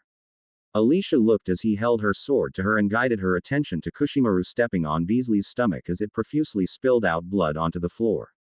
Alicia Heim, are you okay? The clone asked. Who are you two and why have you come here? Alicia said. Their actions alone telling her they couldn't be affiliated with Coronu. I'm a shadow clone of Naruto Uzumaki and this is my friend Kushimaru. The clone said. A shadow what of whom? Alicia said while taking her sword. Long story short, we're helping your order of chivalry take back your continent. Kushimaru said, and that reminded Alicia of something. I've got to get to my sister Prim and my subjects. Alicia said as she started for the hallway before the clone touched her shoulder. Don't worry. We've a whole team heading her way now. The clone said. But, Alicia said before Beasley moaned underneath Kushimaru's foot. Hey. Kill now. Talk later. What do you say? Kushimaru said as he jerked Beasley to his feet, and Alicia looked to the clone with their gaze settling on the elderly man. Without a word, the blondes charged with their weapons ready once Kushimaru launched him into the air and he fell to them. Meanwhile, in another dungeon area, Prim Furier sat in a prison cell on her knees and looked at the ground with a despondent look on her face. About Alicia's age, she was slim with bright blue eyes and very long curly pink hair with no bangs that fell down to her lower back. Her clothing consisted of with a small golden tiara with red ribbons from either side of it going down her side hair and a white choker with a golden necklace beneath. More notably, she wore an off-the-shoulders mini dress that exposed her E-cup cleavage and had a navel-exposing opening that also revealed her crotchless pink panty along with most of her legs covered by white stockings. Covering the area around her crotch was a long pink skirt featuring a white sash going around it, and on her arms were detached white sleeves with gloves of the same color. As with her friends, Prim knew whatever Coronu would do to her was anything but pleasant, and she could only pray that Alicia, her father Eos, and her friends from the chivalry would be all right. Her timid eyes looked to the front of the cell as she heard the dungeon door opening and heard low sinister snickering from men. She maintained herself to keep from giving her captors the satisfaction of frightening her and heard footsteps approaching before they growled. Who in the air, you two? One of the mercenaries snarled before Prim heard a booming noise and smoke flew into her cell. She covered her eyes and kept her head down as the smoke cleared before looking up to see a shadow clone appear in front of the bars. Despite finding him to be handsome compared to the mercenaries, she still kept herself alert and watched Jinpachi appear with Shibuki smoking. The clone smiled at her before grabbing the bars and ripping them apart. Prim Heim, consider yourself a free princess knight. The clone smiled as he presented her blade. Who are you two? Prim asked as she looked at the blonde's friendly smile and hesitantly took her sword. The blonde with whiskers is Naruto Uzumaki's shadow clone, and I'm Jinpachi Munashi of the Bloody Mist. Jinpachi said. Despite the era being long over, he still preferred to keep the title as part of his title. Prim cast a lost expression as they lead her out of the cell and headed to the doorway. Long story short, we're helping Celestine and the rest of your friends to take back your homeland. In fact, my friends are helping your sister right now. The clone said, and before Prim could ask any more details, two pig creatures dressed in elegant attires appeared and looked around in shock. The Mortadella brothers, the clone said, recognizing them as Dorm's ambassadors sent to sample Eos' daughters. Walking to their deaths. Jinpachi finished before charging at the first one dressed in yellowish button-up shirt with the clone tackling the other. Wait, we'll talk. The first Mortadella brother yelled as Jinpachi kicked him. Talk. You're already doing the squealing for us. Jinpachi laughed before launching the swine out of the dungeon room and tapping his leg with Shibuki. As he yelled, his leg was wrapped in paper bombs that exploded and sent him flying across the room headfirst into a wall. Please, spare me. We were only following orders. The Mortadella said before Jinpachi raised Shibuki overhead with both hands. Fry, piggy. Jinpachi devilishly smiled before bringing down Shibuki onto the pig, and he squealed upon being blown to bits. Prim watched as the clone slashed the remaining Mortadella across the chest and he fell onto his side while wildly squealing on the floor. She looked down at the sword and stared at her timid reflection before looking at herself. Though Alicia would normally do the fighting in Prim's place given her personality, she couldn't help but feel strange relying on a complete stranger do her fighting and continued staring at her reflection. All in one day. I've been captured, I've been rescued by two foreign warriors and not doing a single thing to help them. Can I call myself a princess knight after all of this? Prim asked herself with her grip on her sword tightening, and the shy look in her eyes gave way to a look of determination.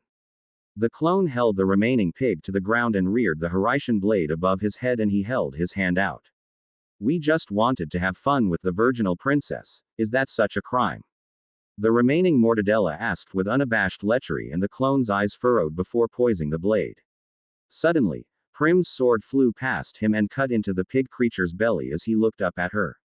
Prim Heim, the clone said, and the pig screeched as she cut through his belly all the way to his throat until his head split open.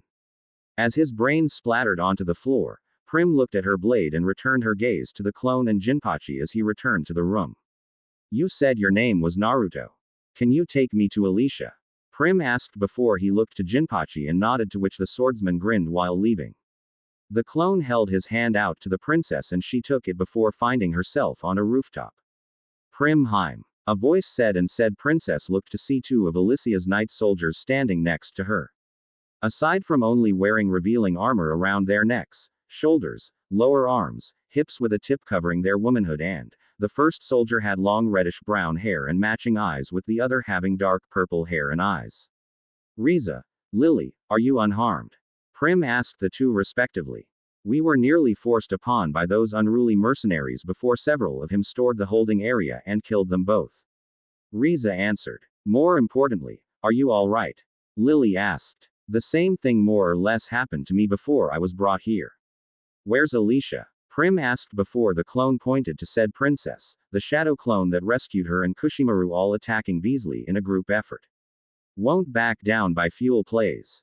Though Alicia had been told of how the immortality jutsu worked on Beasley, she roared as she slashed his belly and he screamed while holding his stomach in burning pain. He fell to his knees and noticed something warm and slimy in his hands before looking down to see he was holding his own intestines. Beasley violently choked up blood and vomited on the ground before the shadow clone impaled him with Reikiri and his hand burst out his heart.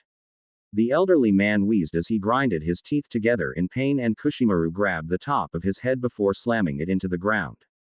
Rest on your own time, old man. We're not done killing you. Kushimaru sinisterly cackled before holding him steady for Alicia to strike him in the face with the heel of her boot, and Beasley was in so much pain that he was going blind. As he groped around for something to grab, Alicia placed her fingers on his eyes and began squeezing them from the corners. Beasley kept wailing in agony as Alicia continued to pull until she succeeded in ripping his eyeballs out of his head and blood gushed down his empty eye sockets. Kushimaru still found joy in the minister's pain as the clone grabbed his jaw and forced it open, with Alicia taking her time in stuffing his eyes into his mouth one at a time. He gagged before the shadow clone punched him to a ledge, and the clone that rescued Prim noticed that Kushimaru wasn't holding Nuibari. Alicia and the clone raced to Beasley alongside the other with their blades ready to strike. She slashed his genitals open to where his testicles bleed out profusely, and the shadow clone watched his chest do the same from the hole created by Reikiri. Blood seeped from Beasley's mouth as he gagged on his eyeballs, and Alicia cut off his nose before grabbing his collar. Die, bastard! The infuriated princess yelled, and with that, she used all her might to lift him into air before hurling him off the roof to the ground below. Kushimaru jumped onto the ledge and performed longsword ninja art, earth spider sewing with a massive net of wire string emerging from the ground below. Beasley choked on his eyeballs until he landed on the net and became diced chunks of flesh, with his blood pooling around his lacerated remains. Alicia looked away from Beasley's gory remains in disdain, and her eyes fell to Prim and her subordinates. Prim, Alicia said before she and her sister hurried over to each over before checking on the other. Once up to speed, Jinpachi appeared and everyone faced him with Shibuki smoking over his shoulder as more shadow clones assembled onto the roof. Looks like we're done since there's no one left to kill, Jinpachi said as he gestured to the remains of several ogres, imps, and mercenaries lying on the ground far below. The final shadow clone appeared with Alicia's other knights and an elder man. Father, Prim said upon recognizing Eos. Alicia, Prim, are you all right? Eos asked his daughters. We'll be all right, father, but are you unharmed? Alicia asked. Yes, thanks to this fiery young man here, Eos said with the clone next him beaming. What happens now? Lily asked. We're going to rib foul to help Princess Yana and Queen Celine. One of the clones answered before they teleported all of Alicia, her knights, Prim, Jinpachi, and Kushimaru to said location, with Eos being taken to safety. Meanwhile, in Ginyal's dimension, Tenpenchi, Naruto shouted as he rampaged through the dimension in his tailed beast mode of Kurama with his griffin avatar armor, and he gathered all of the tailed beast chakra within him from Shukaku through the 10 tails left for him by Kaguya. He shot into the air and unleashed a monstrous tailed beast bomb at the fleeing demons as Tenpenchi tore through the land.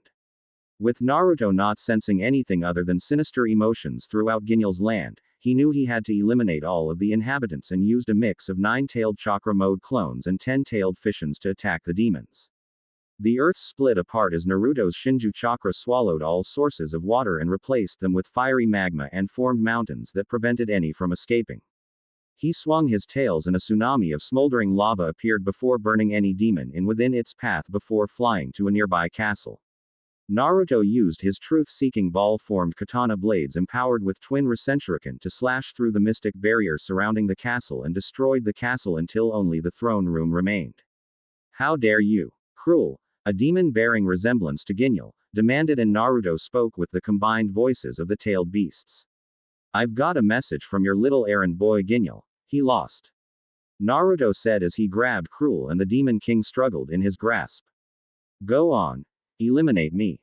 I've already sent enough beasts into the human realm to make the whole world belong to Coronu.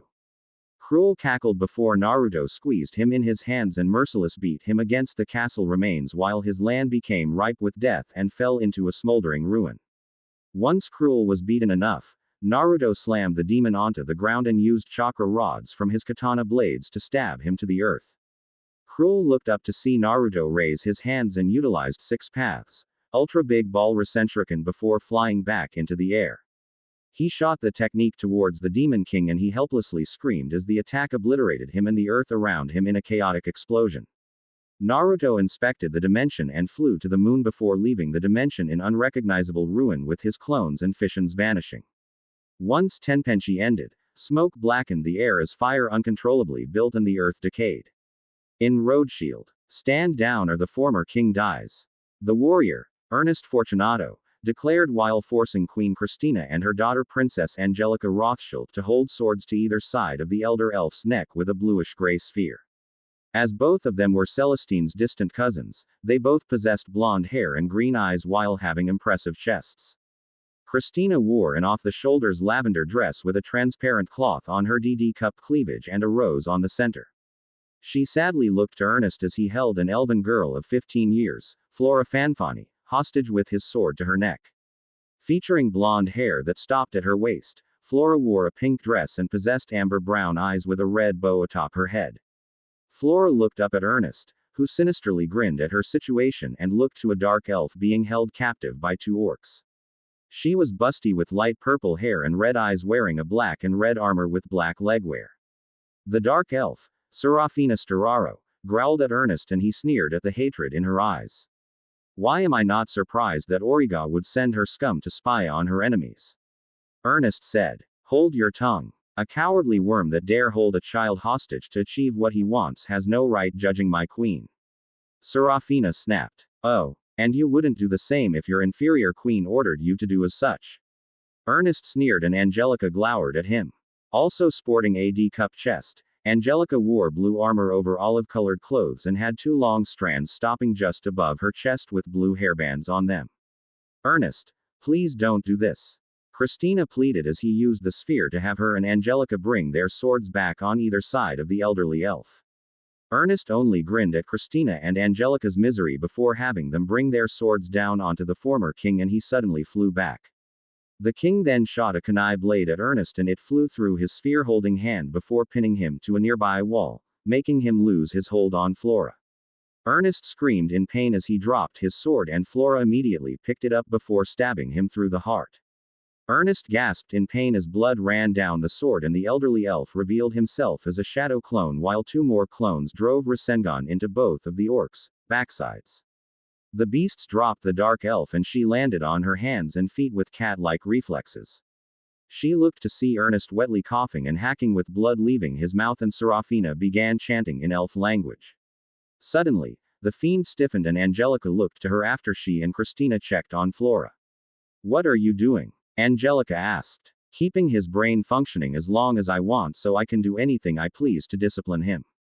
Serafina said, and knowing a spell that would force his brain to keep working past the normal 6 minutes where it worked after the heart had stopped. Once the spell was complete, Serafina grabbed the sphere and forced it into Ernest's mouth before he violently started choking on it. The clone covered his mouth and Angelica jumped across the room before running him through with her sword. Christina and Flora were guarded by the other clones while Angelica ripped the blade from Ernest's stomach and the clone grabbed the back of his neck. He then hurled the man across the throne room and he went flying into the bottom of the throne room before he found a knife at his chin. Ernest looked up in fear just as Christina dragged the knife underneath his chin and carved it open with his wound bleeding. His tongue hung from his wound and the clone grabbed the back of his neck as he hoisted him off the ground. Serafina smiled at Ernest's misery before marching over to him and cutting into him with Angelica until his whole stomach was empty of its contents. Ernest feebly held his hand out to Christina before she looked to Serafina and the dark elf again spoke in elven language before their shared enemy fell limp onto the floor. As blood spilled out from underneath him, the clone set him ablaze and looked to the elves in the room. "Who are you anyway?" Serafina asked. "I'll cut to the chase. I'm a shadow clone of Naruto Uzumaki and I'm helping both Celestine and Origa fight Coronu and their cronies. So my question to all of you is, are you with me or not?" The clone asked and the elves looked at each other to find none of them knew anything about their savior. "I may not know you but given what you've done here, I'll fight with the Order of Chivalry for Queen Origa," Serafina said. "For now, we share a common enemy," Angelica said. "As Queen Origa would say, the enemy of my enemy is a friend." Serafina agreed as the other clones took Christina and Flora to the former king's location in one of the dimensions. Angelica and Serafina followed the clone out of the castle and joined the legion of shadow clones outside brutalizing the land's attackers. In Ansher. "Now then, Claudia, it is time to fulfill your destiny as part of this clan." Grave Levantine, an elder yet muscular man with balding hair and Claudia's father-in-law and former mentor in the ways of being a knight, spoke to her a prison cell. At age 26, Claudia possessed a slim, youthful appearance with azure eyes with a beauty mark under the right one and chestnut hair held in a bun at the top with chin-length curly strands on either side of her face. Akin to Alicia's soldiers, she wore skimpy armor that left most of her creamy torso and GGG cup exposed and two curved extensions from the top part covering her. On Claudia's crown was an unusual headgear that protected her forehead and either side of her face and she wore silver greaves. She was currently tied to the bars by her wrists and was covered from head to toe in blood with her eyes having a combined look of trauma and anger as she looked outside the bars to the wall. A gray-haired man's disembodied head was impaled on a black spike coming from the wall and his dead eyes were fixed in Claudia's direction by Grave, given a cruel impression that he was looking at her even in death. Tears ran down her eyes as she looked at the man's, her husband Klaus, head and Grave looked to her once again. "As part of this clan, you dare murder your own son and make it seem as though you care so much about your family." Claudia snapped at Grave with all the anger and sense of betrayal she possessed just from looking at him and him hacking Klaus to death in front of her earlier. "That impotent son of mine can easily be replaced by the children you will bear from me," Grave said and Claudia then exploded. "I'd rather bite my tongue off and die, Grave." Claudia venomously hissed at Grave, who entered the cell and slammed the door shut behind him. He framed her face and pressed her head against the bars while staring into her eyes with a malicious look. "You may die once you've served your purpose and rebuilt the entire Levantine family," Graves said before ripping off her armor extensions and white crotchless thong as she tried fighting against him. He continued pressing her head against the bars and made her face Klaus's head as he exposed his member. "Grave, you'll pay for what you've done," Claudia bellowed with unmatched rage as Grave got behind her and fiendishly smiled. "That's right. Stare into your dead husband's eyes as you get impregnated," Graves said just before a time-space portal opened behind him with Naruto and Utakata jumping out of it. With his bubble pipe, he used the drown bubble technique on Grave and the towering man let go of Claudia before helpless clawing at the bubble. She looked back in time to see him form another bubble on Graves' erection while Naruto grabbed his backside and launched him against the wall. He tore off Claudia's restraints and used his truth-seeking balls to reform her armor extension and thong. "Claudia, are you hurt?" Naruto asked upon noticing the blood on her and she didn't hear his question right away while looking to the bubble on Graves' head expel. His gasps for air turned into cries of pain as the inside of the soap bubble formed miniature bubbles that went inside of his member and became countless piranhas and sharks that began eating it from the inside out. "Claudia, are you all right?" The blonde asked again and finally got her attention before she tackled him. "Who are you?" Claudia demanded as she held him against the ground. Wait, we're not with Coronu. We're shinobi, Naruto said, and Claudia scowled while holding him down. Knowing that Claudia was on edge more than he anticipated by spotting Klaus's head, he remained still and she looked to Graves' manhood bitten to pieces inside the bubble. After staring at Naruto, she arose and he held his hands in her direction before he attempted to heal her. Graves screamed as multiple teeth chewed their way out of his length and he desperately punched at the soap bubble to no avail. What is this? Claudia asked Naruto. I'm trying to heal your injuries but they're not doing anything, Naruto said, and Claudia realized he thought the blood on her was her own.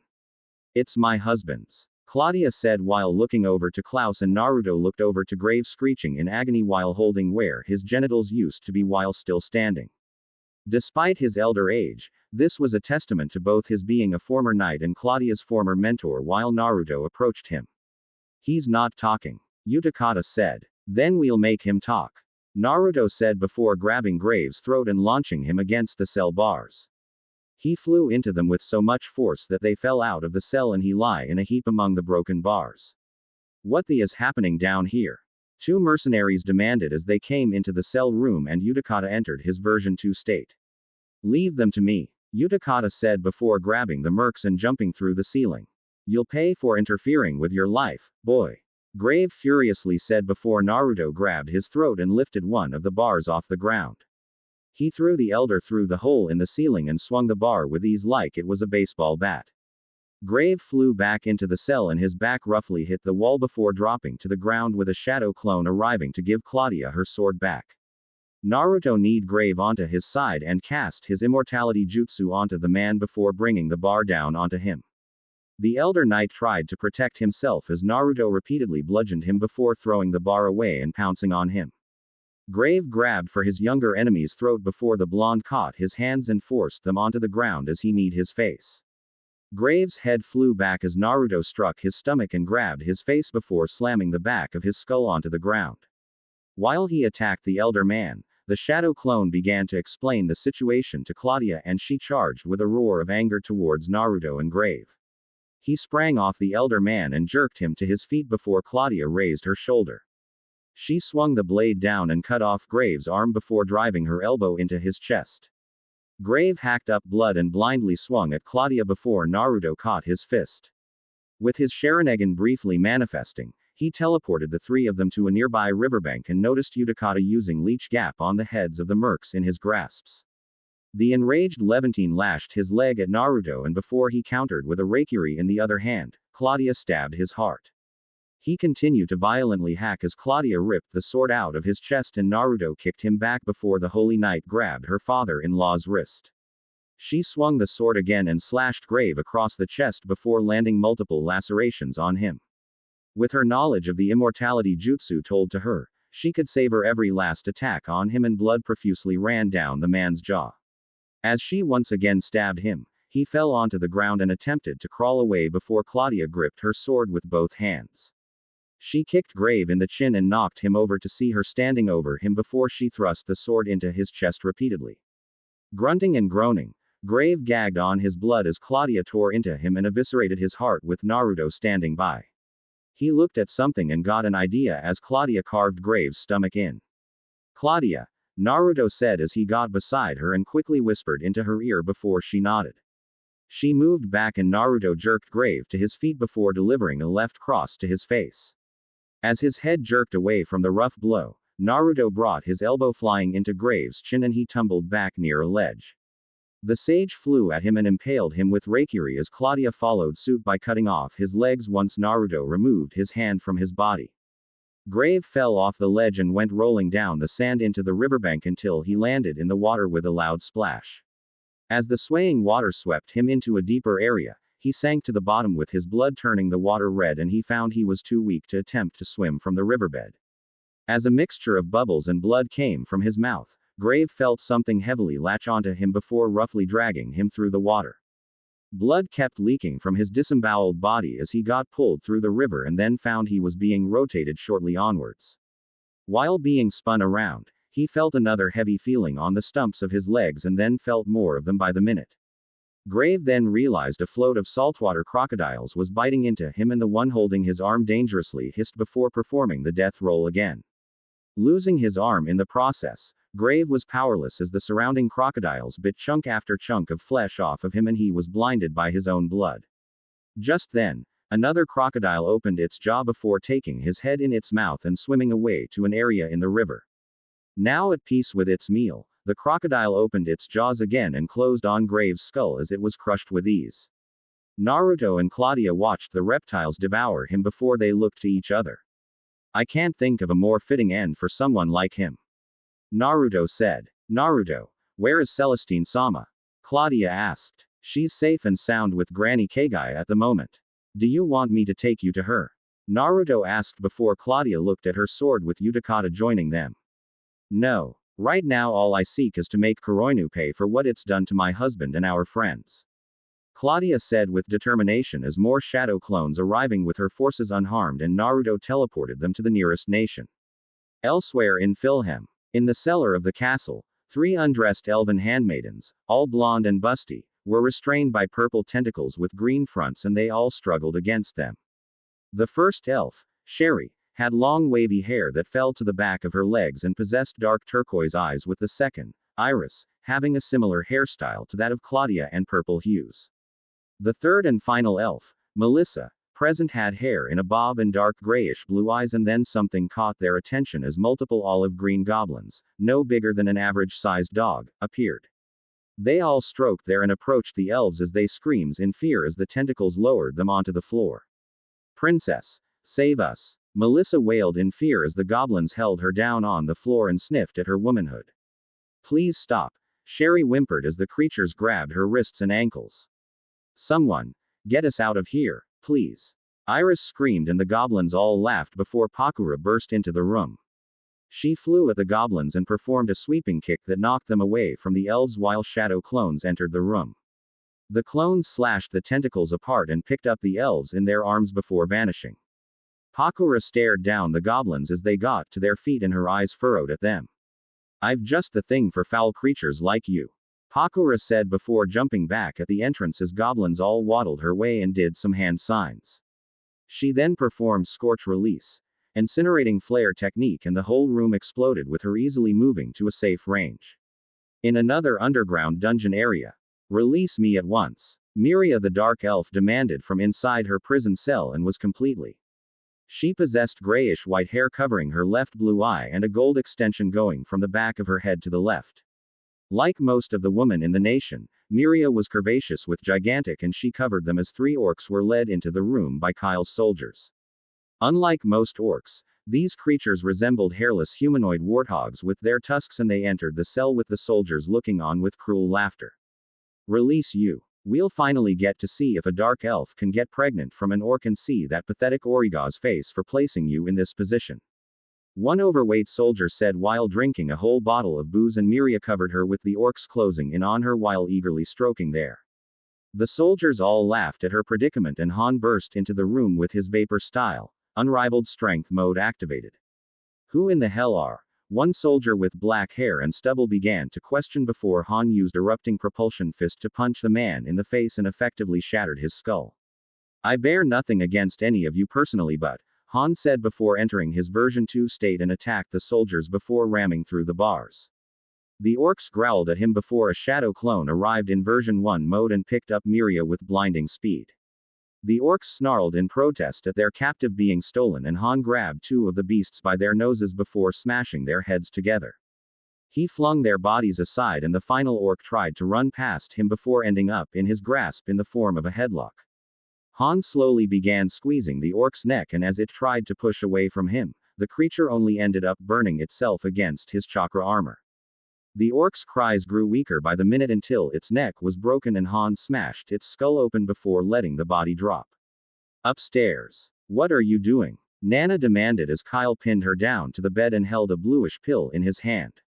Wearing a silver tiara, Nana had long blonde that went down to her lower back, and she had 2 long bangs framing her face with her light violet eyes glowing. The bangs rested atop her E-cup bosom as she wore sleeveless blue attire with a 6-layer white collarbone and had a white miniskirt. Kyle had a tall, lean physique with blue eyes and short brown hair, wearing a white, button-up shirt and a dark green suit coat on top of with charcoal trousers. Now then, Nanaheim, let us produce the first of our heirs for the sake of the Elven Kingdom. Kyle smirked, and the pill meant to increase Nana's already high fertility as she growled at him. At a time like this, when we should be interrogating the dark elf over Syle's murder and what she knows about Origa. Nana said as she fought against Kyle, and he chuckled. How many times must I explain this to you? She's being broken to talk as we speak. Kyle darkly grinned. Broken, Nana said. Yes, as we speak some orcs are having their way with her right now, and once she's pregnant with an orc child, she'll talk as much as we please. Kyle said before Nana's eyes became disgusted. You're going to rape her? That's horrible, Nana said. Why? She murdered your fiancé and my dearest elder brother, Syle. You know you want this as much as I do. Kyle cruelly smiled. No, I wouldn't have agreed to this. You said she'd be kept secure enough to speak. Nana spat. I lied, Kyle calmly said before leaning in for a kiss, and a shadow clone appeared in front of the bed. Nana looked up as the clone used a flame-infused kunai to slit Kyle's throat and avoid severing any jugular vein before the usurper grabbed his throat. He strained as the clone then stabbed the low end of his spinal column and flung him off the bed. The clone looked to Nana as she stared back at him, and from the look of things, she hadn't been hurt. Who are you? Nana asked before the clone looked at Kyle beginning to rise, and he wasn't surprised as he was part of the royal family. Much like the Uzumaki clan, those born from the royal family possessed a powerful bloodline in which they had superhuman endurance and stamina, and this clone only smiled at this as he hoisted Kyle in the air. I'm a clone of Naruto Uzumaki and an ally of your chivalry. The clone spoke before slamming a Rasengan into Kyle's stomach and sent him spiraling into the wall. He vomited the moment his backside slammed on it and had little time to recover as the clone thrust Reikiri through his abdomen. Kyle vomited blood before the clone placed the tip of his kunai blade at his nostril and poked the head into it. Before either the usurper or Nana knew what happened, his severed nose fell to the floor and he screamed before the blonde punched his face. Despite not knowing her savior or having a general dislike of Kyle, she looked on and correctly realized his involvement with the tailed beast bomb explosion she had witnessed earlier. But instead of investigating, Kyle had his troops stationed at the castle while the mercenaries from Coronu were sent and had yet to return. You're an ally of the chivalry? Nana asked before the clone launched Kyle at the ceiling and shot into the air where he kicked his chest. Kyle screamed as he flew face first into the wall above the bed and landed on a dresser that collapsed under his fall. Yes, and speaking of allies, the clone said before the other shadow clone appeared with the now fully dressed Miria and Han. You, Nana said at Miria, who remained calm despite her anger at being sentenced to being assaulted. I'm only going to say this once, so listen up. I didn't murder your beloved. Miria said. Lies. What other reason would a servant of Origa be here? Nana said. Nana, she's telling the truth. The one who murdered your fiancé is over there. The other clone said as he gestured to Kyle, and the man staggered to his knees before the first clone grabbed the back of his head. He slammed it into the mattress and smothered him while keeping his foot planted on the back of his skull. What? But he told me, Nana said. Oh, forget what he said. Would I have let you live if I'd been sent here to assassinate you? Miria said, and while that made sense to Nana, she wasn't readily able to believe her. The clone entered his version 2 mode with Han and both gripped his shoulders before holding him in the air with Nana looking on with a mix of fear and wonderment. Just what are these two? Nana asked herself, and though Miria had seen them in these states earlier, she asked herself the same question. Start talking or be blown sky high. The clone and Han said in their demonic voices before Kyle froze with fear. Talk, said the shadow clone as he pressed one of his tails on Kyle's abdomen and pressed it into his lower belly where he felt a searing, agonizing heat inside of him. He shrieked in pain and futilely fought the clone as the tail went deeper where he felt the insides of his gut being melted apart in scorching pain. Say it, Miria said as she used her dark elf magic, which had been sealed by Kyle prior to her imprisonment and unleashed thanks to what the other clones had learned from Marin and Serafina on the battlefield, to restrain his arms behind his back in the form of a puppet spell, and he howled in agony. I murdered him to steal his place in the promise right arraignment. Kyle roared at the top of his lungs, and Han's tail cut into his shoulder where it began melting with steam flying out. Keep going, Han instructed. The dark elf merely knocked Sile out with a sleeping pill she had spilled into his travel canteen and kept him hidden away before I burned his unconscious body alive. Kyle shouted, and Nana couldn't believe what she had heard. While she had always disliked him, she had never pictured him to go as far as killing his own brother and thought about the right. Kyle's presence in the elf country was due what was called a promised right from his royal family, in which the high elves would sire an heir for their dying lineage, and Nana had expected to be with her fiancé Sile. Kyle, lusting for Nana and wanting her to bear his child, decided Sile would die to replace him and rule over her elven kingdom. Kyle, Nana said before her expression became angry, and she then performed a hand sign as she began forcing his head to turn to the left. Despite having this ability ready all along, she had heard all the shadow clones in the castle thanks to the skilled hearing of an elf and knew this would provide a distraction for her. "What are you doing?" Kyle demanded, and Nana stayed silent as she slowly kept turning his head, with Miria pushing his body against the tails, piercing him until a loud snap was heard. With his neck now twisted to 180 degrees, Han and the clone slammed his body onto the floor before chucking him out the window, where a loud explosion occurred. "What on earth is that?" Nana asked, and Han recognized the power. "My fiancé," Han said as Pakura appeared on the window and looked to her allies. "From Kyle's death, I can safely say your nation is once again yours," Pakura said, and Nana looked to see Han and the clone revert to their regular forms. "Naruto, Han and Han's fiancé," Nana began to say. "I am Pakura of the Scorch Release," said Kunoichi answered. "You all have my thanks, and Miria," Nana started to say before Miria cleared her throat. "Save your pleasantries for later. For now, I'll help your chivalry if it means Queen Origa and my fellow Dark Elves are saved as well," Miria said. "You'd work with us after what nearly happened to you down there," Nana said. "I heard you were against it moments before I came in here, and as Queen Origa would say," Miria said, "the enemy of my enemy is a friend for now." The clones finished before Miria pinched and pulled the cheek of the first one. "Didn't your mother ever teach you not to interrupt a woman speaking?" Miria smirked. "Ouch," the clone said before taking his new allies elsewhere. In Rib Fowl Kingdom, the invading ogres were brutally being slaughtered by both Naruto's shadow clones and Conan's paper clones, most of which exploded when fused onto them. All of Kushimaru, Jinpachi, Alicia, Prim, and their soldiers and the numerous shadow clones that protected and Fio arrived for backup. The shadow clones escorted Alicia and Prim to Yana's castle, while Kushimaru, Jinpachi, both sets of their soldiers, and the other shadow clones attacked the ogres throughout the land. Inside the house of three nuns, three ogres held the three women hostage and didn't notice two six-tailed version 2 shadow appear on the roof they'd crashed through earlier.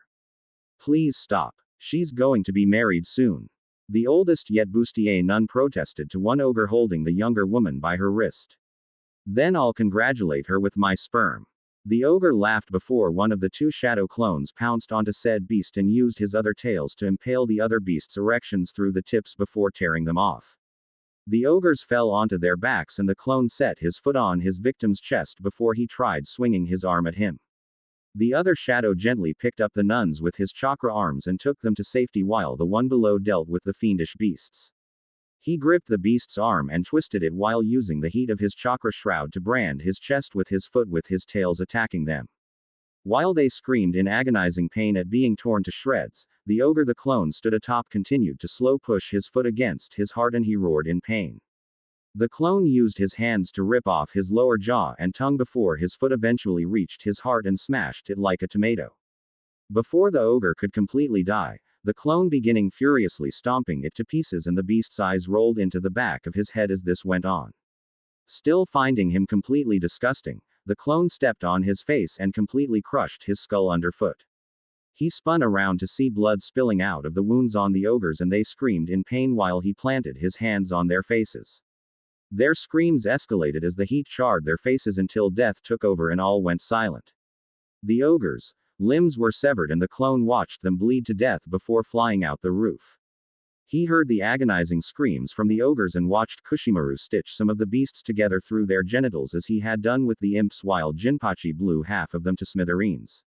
Inside the castle tower, Guido held all of Yana, Queen Selene, and Hermione, Seraphina's slightly younger sister, captive with the remains of the nation's leader and Yana's father, King Gordon, bloodily splattered across the walls and floor.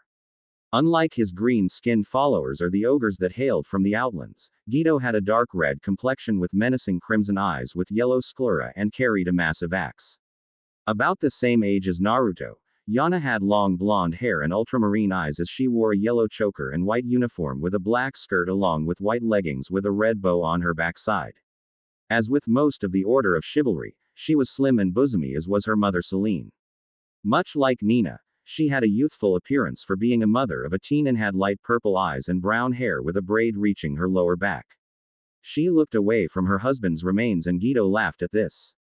"You cockroach, you'll suffer for what you've done here," Yana furiously declared and Guido only grinned at this. "Remember your position. You kill me and your precious mother dies as well," Guido said and Yana growled at this. Though she originally killed him not long ago, his henchman fused Celine's soul with his remains through the magic of the Outland ogres and revive him from the grave along with any wound inflicted on him, meaning she'd suffer the same. "Fiend," Yana snarled and Hermione scowled at the creature as well. While resembling her elder sister with the similar pink hair, she had aqua green eyes and wondered what to do in her current situation since any wrong move would likely cost her life or the worst scenario in her eyes, losing her virginity to the ogres. "I'll allow all of you to get pregnant with this fiend's child." Guido laughed before Prim and Alicia burst into the room with their swords drawn while Conan appeared in the room. Before the ogre could react, she shrouded his whole neck in paper and she coldly stared him down. "Move a single muscle and your life will be forfeit," Conan said. "Wait. My soul is linked to his. If you kill him, I'll die too." Celine protested and Conan remained stoic before continuing to wrap him in paper. Just then, a shadow clone arrived next to Hermione and whispered into her ears before doing the same to Yana and Celine. "Who's he?" Yana asked Alicia and Prim. "Our best shot at taking these fiends down for the time being," Alicia said before Conan levitated Guido's body to the shadow clone and his Rinnegan activated. He placed his hand on the ogre's chest after doing some hand signs that summoned the King of Hell and nodded to Hermione. She began chanting and both Guido and Celine's bodies glowed with red lighting that died down within a few short moments. Conan removed the paper from his eyes and Yana charged forward with Alicia and Prim on either side of her before three prince's knights ran the ogre through. He gasped in pain and Celine clutched her abdomen before doing the same as blood spilled from her. Guido was shocked that Yana would harm her own mother just to get to him, as that had been Gordon's weakness that had led to his murder, and she suddenly sprouted wings. Born of angelic descent, Yana cut off Guido's arm while Conan used her paper chakram to sever the other and Alicia and Prim swung their blades downward. They sliced through Guido's legs before the shadow clone grabbed his axe and buried it into his backside with Celine continuing to bleed out. "You're mad," Guido shouted, completely unaware that the shadow clone had placed him in a genjutsu where he saw any attack that happened in the real world occur to Celine as well and hadn't a clue that he and Hermione had removed his connection to her through the King of Hell where his soul was his own with her dark magic keeping it at bay. Another clone handed Celine a sword and nodded to her before her sense of vengeance made her stand. The widowed queen stabbed Guido through his chest before she carved it open with the help of her daughter and their allies while he hallucinated that the shadow clone was the one stabbing him. Conan lifted his bleeding body and flew out the window with Yana flying alongside him. They carried high into the air and came into a field of paper bombs she amassed in the sky. She unwrapped his body from the paper bombs and held him upside over the field with the final paper tag keeping him suspended being on his foot. "I surrender," Guido said. "Yana, would you do the honors?" Conan said. "It'd be my pleasure," Yana answered before slicing the paper tag and Guido screamed as he fell into the paper bomb field with the two flying back to a safe distance. The paper bombs all ignited and blew the ogre to smithereens with Yana staring at him with complete disdain before flying back to the castle. By now, the ogres were all dead and everyone gathered in the castle with all of Yana's soldiers led by her strongest warrior Keith. Hermione had been taken to Serafina by one of the clones as Yana and Celine were told of Eostia's current situation. "Naruto, we may not know you, but given you've helped our friends with little reasoning, we'll help you as well," Yana said. "Glad we're on the same page," the clone answered. "What happens now?" Celine asked. "There are only a few nations left that need as much help as they can get," the clone said. "Lead the way, Naruto-san," Keith said. "Right." the clone said before teleporting them away. In Geofu, y'all gonna die, so don't even try. Killer Bee said as he used Samahata and his swords to slice through the orcs and ogres in his path using his acrobat taijutsu. Ruru looked on with her fellow halflings as he cut through the orcs and looked to see Jinin used Kabutowari stab an orc's chest before hammering the blade in deeper. Standing at a short height, she had orange hair in multiple curly ringlets and possessed red eyes while barely wearing any clothes while possessing a short orange dog-like fluffy tail. In fact, her only clothing was a green beret and an open cloak with a piece of armor protecting her womanhood with white stockings and brown boots. One of desperate orc, the green Tororo, charged at Ruru and she held her battle axe ready to strike while holding her stance. Suddenly, he gripped his chest as the flesh erupted and he staggered around as he clutched his chest in agony. Burn, Roshi said as he used lava style, scorching rocks jutsu on a gray cyclops eye and burned it before he entered his lava release chakra mode. He shot forward and launched himself onto the cyclops before clutching either side of its head. The cyclops roared in pain before lava emerged from his mouth and his entire body became nothing more than liquid magma. Ruru watched as Tororo went still before a leg burst from his crotch and crushed his genitals on the ground. Tororo howled in pain with the next thing happened was claws ripping out of his chest and slowly tearing the flesh apart with 55 chakra tails ripping out of his backside. Falling to his knees, he held his chest in agony as the head of a version 1 emerged from his chest and peeled back his flesh while Ruru looked on. Blondie, I like your style.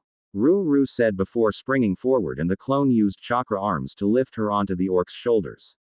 He burst from Tororo's chest and destroyed it and his abdomen on his way out as the beast cried in pain. Don't waste your time crying, fiend. Ruru said before cutting through his neck and his head went rolling across the battlefield. She looked to see the shadow lift her and perch her onto his shoulder as if she were a falcon. Name's Naruto. The clone said. Ruru. Said halfling smiled before he charged at a minotaur and stamped his foot into his chest. The creature staggered back before Killer Bee cut its chest open with Roshi following suit by impaling it on his tail. Ruru jumped off the clone's shoulders and cut off the minotaur's fingers while holding her sword at his head. Jinin appeared on the other side of the horned monster and looked to Ruru before raising their weapons. Both cut into the minotaur's skull with the hammer of Kabutowari ultimately crushing it and it toppled over as Ruru noticed several shadow clones carrying her halfling warriors on their shoulders. It looks like we're not finished just yet. Roshi observed as he spotted a small number of surviving orcs nearby as Son Goku used Monkey Flame Arson to obliterate them. That's not the case now. 'Cause of the Monkey Flame Arson, yow. Killer Bee said with using one Gyuki's tails to wield Samahata and they charged through the city until they found the surviving mercs and orcs. Live prey. Jinin grinned before all of them attacked and tore through the mercs as if they were mere paper. The clone carrying Ruru kept her on his shoulder in a similar method to that of a jousting tournament as she cleaved through the mercenaries. Next and Killer Bee shot ink into one of their eyes and lopped off their flesh. Roshi's hands tore into two mercs' chests and lifted them above his head as he used his magma powers to burn them from the inside out. Son Goku returned to his group after he pounded the few orcs and ogres into the ground. These things were nowhere near a match for the likes of us. Son Goku cackled with pride. Naruto-san, just what are you guys? One halfling asked with curiosity of his powers. I'll answer that later but for now, we're out of here. The clone said before teleporting elsewhere. In Rad, Naruto arrived with all of Claudia, Sasuke, Irena, Madara, Katu, Gaara, Kinkaku and Ginkaku, Miria, Utakata, Willan, Han, Arshora, Marin, Pakura Nana, the now armor-clad Irena, Serafina and Hermione, along with Angelica as they helped Orochimaru and Yugito along with the surprise of finding Jugo. Though transformed, he had recently learned to control his homicidal tendencies during transformations and used Jet Booster Jump to launch himself at two ogres. Jugo destroyed their faces with Piston Fist. Style 1 and maliciously grinned before charging at other mercs in the area. Madara tore through the ogres and mercs with his taijutsu prowess while Katu and Naruto swung their swords at one mercenary's ribcage. Either blade severed him in half before Claudia slashed his torso in two and Naruto looked to see Matabi had set a flaming perimeter around the area to prevent any of their foes from escaping, having temporarily creating an opening for him and their new allies to arrive. Ah, Naruto, glad you could make it. Orochimaru said, and Naruto looked to see said being in his 8 branches technique. You're that form already? Sasuke asked. Yes. Why would a snake allow his precious rats to escape? Orochimaru said while devouring the present ogres and used his other 7 heads to brand the mercs with his curse mark. Madara tossed a mercenary's head to the side and sighed to the snake shinobi. I'd think a man of your caliber would at least save your strongest technique for another occasion than mere worms like these. Madara said. We can't all fight a horde of dragons, Madara. Orochimaru deadpanned and Madara lowly chuckled before either shinobi engaged in their battle. Naruto learned from Matabi that Yugito was already protecting Kaguya and he nodded to his allies. Claudia led her fellow chivalry allies and the Dark Elves into Kaguya's temple where they found Yugito protecting said shrine maiden.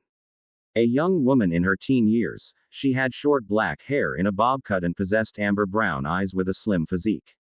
Her attire was that of a red kimono crop top underneath a transparent veil like Haori, and she wore a crown ornament on her head while wearing exotic white panty thongs atop white leggings. She watched as Yugito her mouse hairball technique at the mercenaries present while her Miko bodyguards protecting her, and she looked on as her allies arrived. Perfect. Yugito said before her claw creation technique was used and she slashed her way to Kaguya's allies. Origa's helping us now? Kaguya asked once her allies brought her up to speed. Not her directly, but her subordinates are. Katu answered. Until we get rid of Volt and Koronu's buddies, that's how it is. Irena said. Just what is this Naruto guy supposed to be anyway? Kaguya asked before said shinobi arrived with some talisman. I'm the enemy of your enemy and a friend.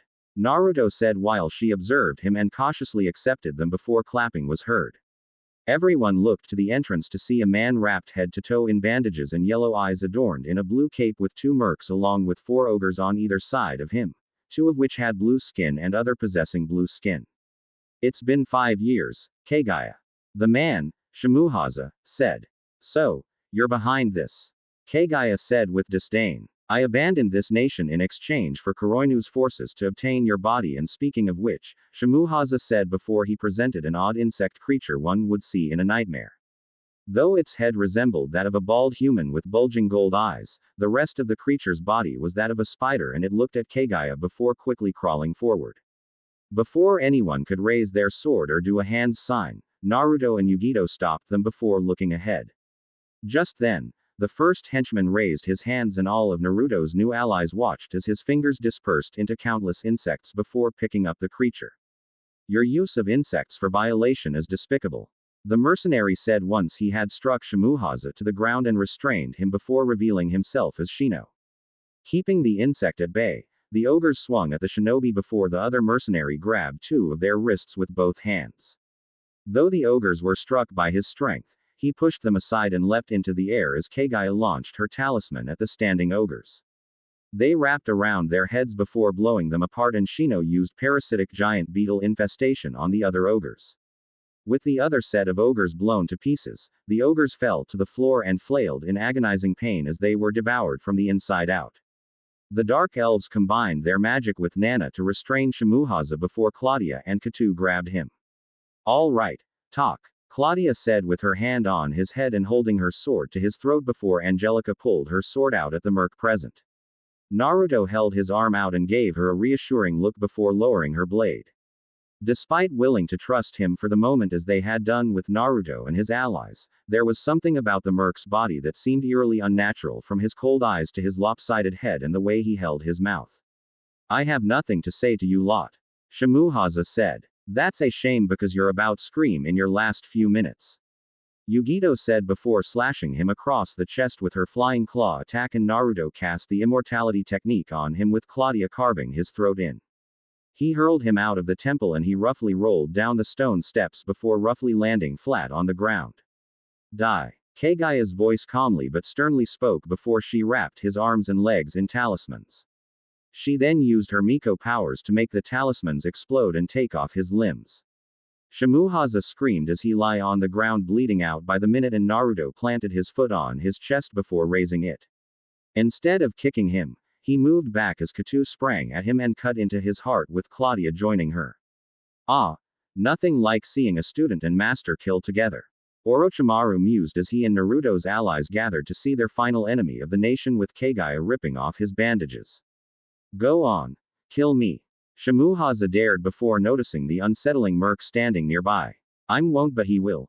Kaguya hissed before Shimohaza and everyone present looked to see the merc grab either side of the back of his head. In a sickening sight, he peeled the flesh of his head and tore it off his body before revealing his true form. What in the hell are you? Shimohaza covered with fear as he lay eyes on extraterrestrial cockroach Edgar. Your executioner. Edgar laughed before opening his jaws and swallowing him headfirst with his mouth pincers pushing him down his gullet. He loudly screeched as Shimohaza was trapped in his burning stomach acid and couldn't move. Girls, meet our ally Edgar. Yugito said, and they remained silent for a time upon seeing the cockroach. Cat got your tongue. Edgar spoke while his antennae flickered around. All the things we've seen today and you're not the scariest one of them. Miria said. Yeah, it's a shame Mikey couldn't be here. Ginkaku said. I'll tell him all about this when his parole officer's watch over him is done. Edgar said. Edgar-san, will you be alright carrying an immortal man in your body? Kaguya asked. As long as my stomach has acid, I've nothing to worry about. Edgar said as the fellow Miko warriors gathered with the rest of the warriors and Naruto teleported them to Ken with Shino giving Shimohaza's insect to the cockroach, figuring he could find the creature a home on his planet. In Ken. No. Maya cried as Volt had left the mercenaries with a showing of her true romantic feelings for him through a magic mirror displaying her inner thoughts, and this amused her cruel former comrades. Busty with red hair. Maya had tangerine eyes and wore an orange catsuit that exposed a generous amount of her bust with blue trousers with the crotch area beneath the waistband. Who'd have thought that Maya was so pure and innocent? One merc laughed as another merc, Hicks, sinisterly laughed at her while approaching. Hicks was lean with brown hair and wore a dark green sleeveless jacket as he gripped Maya's hips. Don't touch me. Maya snapped. Ha. It's been so long since you had any that you're bursting with emotions, sweet Maya. Hicks taunted as he unzipped his pants and Maya, who had her hands bound above her head, struggled to break free. Hicks, you bastard. Maya said. We've always wanted to rape that you always flaunted. Hicks laughed before Naruto suddenly appeared between him and Maya. Before anyone could speak, Naruto gave him a swift uppercut that knocked him into the air and the blonde sprang after him. The redhead looked up just in time as Naruto kicked him in the ribs and Claudia sliced Maya's bonds before more mercs arrived at doorway. Just then, the flying Kubikiribocho spun through them and flew into the upper wall of the room with Suigetsu, and Mangetsu appeared with Haramakare in his possession. Hey, Naruto, glad you left some for us to carve up. Suigetsu said with Yagura appearing, and the mercs all roared. Get the kid. One merc, a man with brown hair and a thick goatee wearing armor said, before Yagura jumped forward and swung his club at his head as he impaled the roof of his mouth on the hook. He swiftly ripped the top half of his head off and clubbed the body with the other half of it. Who's next? Yagura boldly asked. With her swords returned to her by Claudia, she looked to see Naruto attacking the mercs and looked to Claudia. Who is this guy? Maya asked. He says his name is Naruto and so far, he's been helping the whole of Eostia to stop these fiends. Claudia said, and Maya looked on at the blonde fighting her former comrades. A set of ogres entered and Suigetsu looked to Mangetsu. Time for some extra cutting in. Mangetsu grinned before the brothers charged at the ogres and knocked them out of the room. The beasts roared before Mangetsu changed Haramakare into its longsword form and slashed through his abdomen. Just before his torso could fall, Suigetsu jumped forward and swung the semicircle on Kubikiribocho at the ogre's neck before slicing through it. The ogre's head went rolling away before the other creature stood, and Suigetsu looked to his elder sibling. Mangetsu, it looks like we've got more fun ahead of us. Suigetsu said. You can say that twice. Mangetsu agreed before turning his sword into its duo blade form and lashed the blades through the ogre's legs. As he fell to the ground, he tossed the swords to Suigetsu as he in turn handed his weapon to him, and he both wielded kunai in their teeth. They swung their head at the ogre from both sides and cut into him multiple times before leaving their kunai buried in his wounds. Suigetsu swung the duo Haramakare blades along with Mangetsu swinging Kubikiribocho at the ogre with such skill and bloodlust so high that the ogre hallucinated either brother as Zabuza himself in response while the blades cleaved through it. Sure was nice of Chojuro to let you borrow Haramakere on such short notice. Suigetsu said. Borrow it. Yeah. Let's go with that. Mangetsu said while carrying Haramakere as they headed outside to join the rest of Naruto's allies.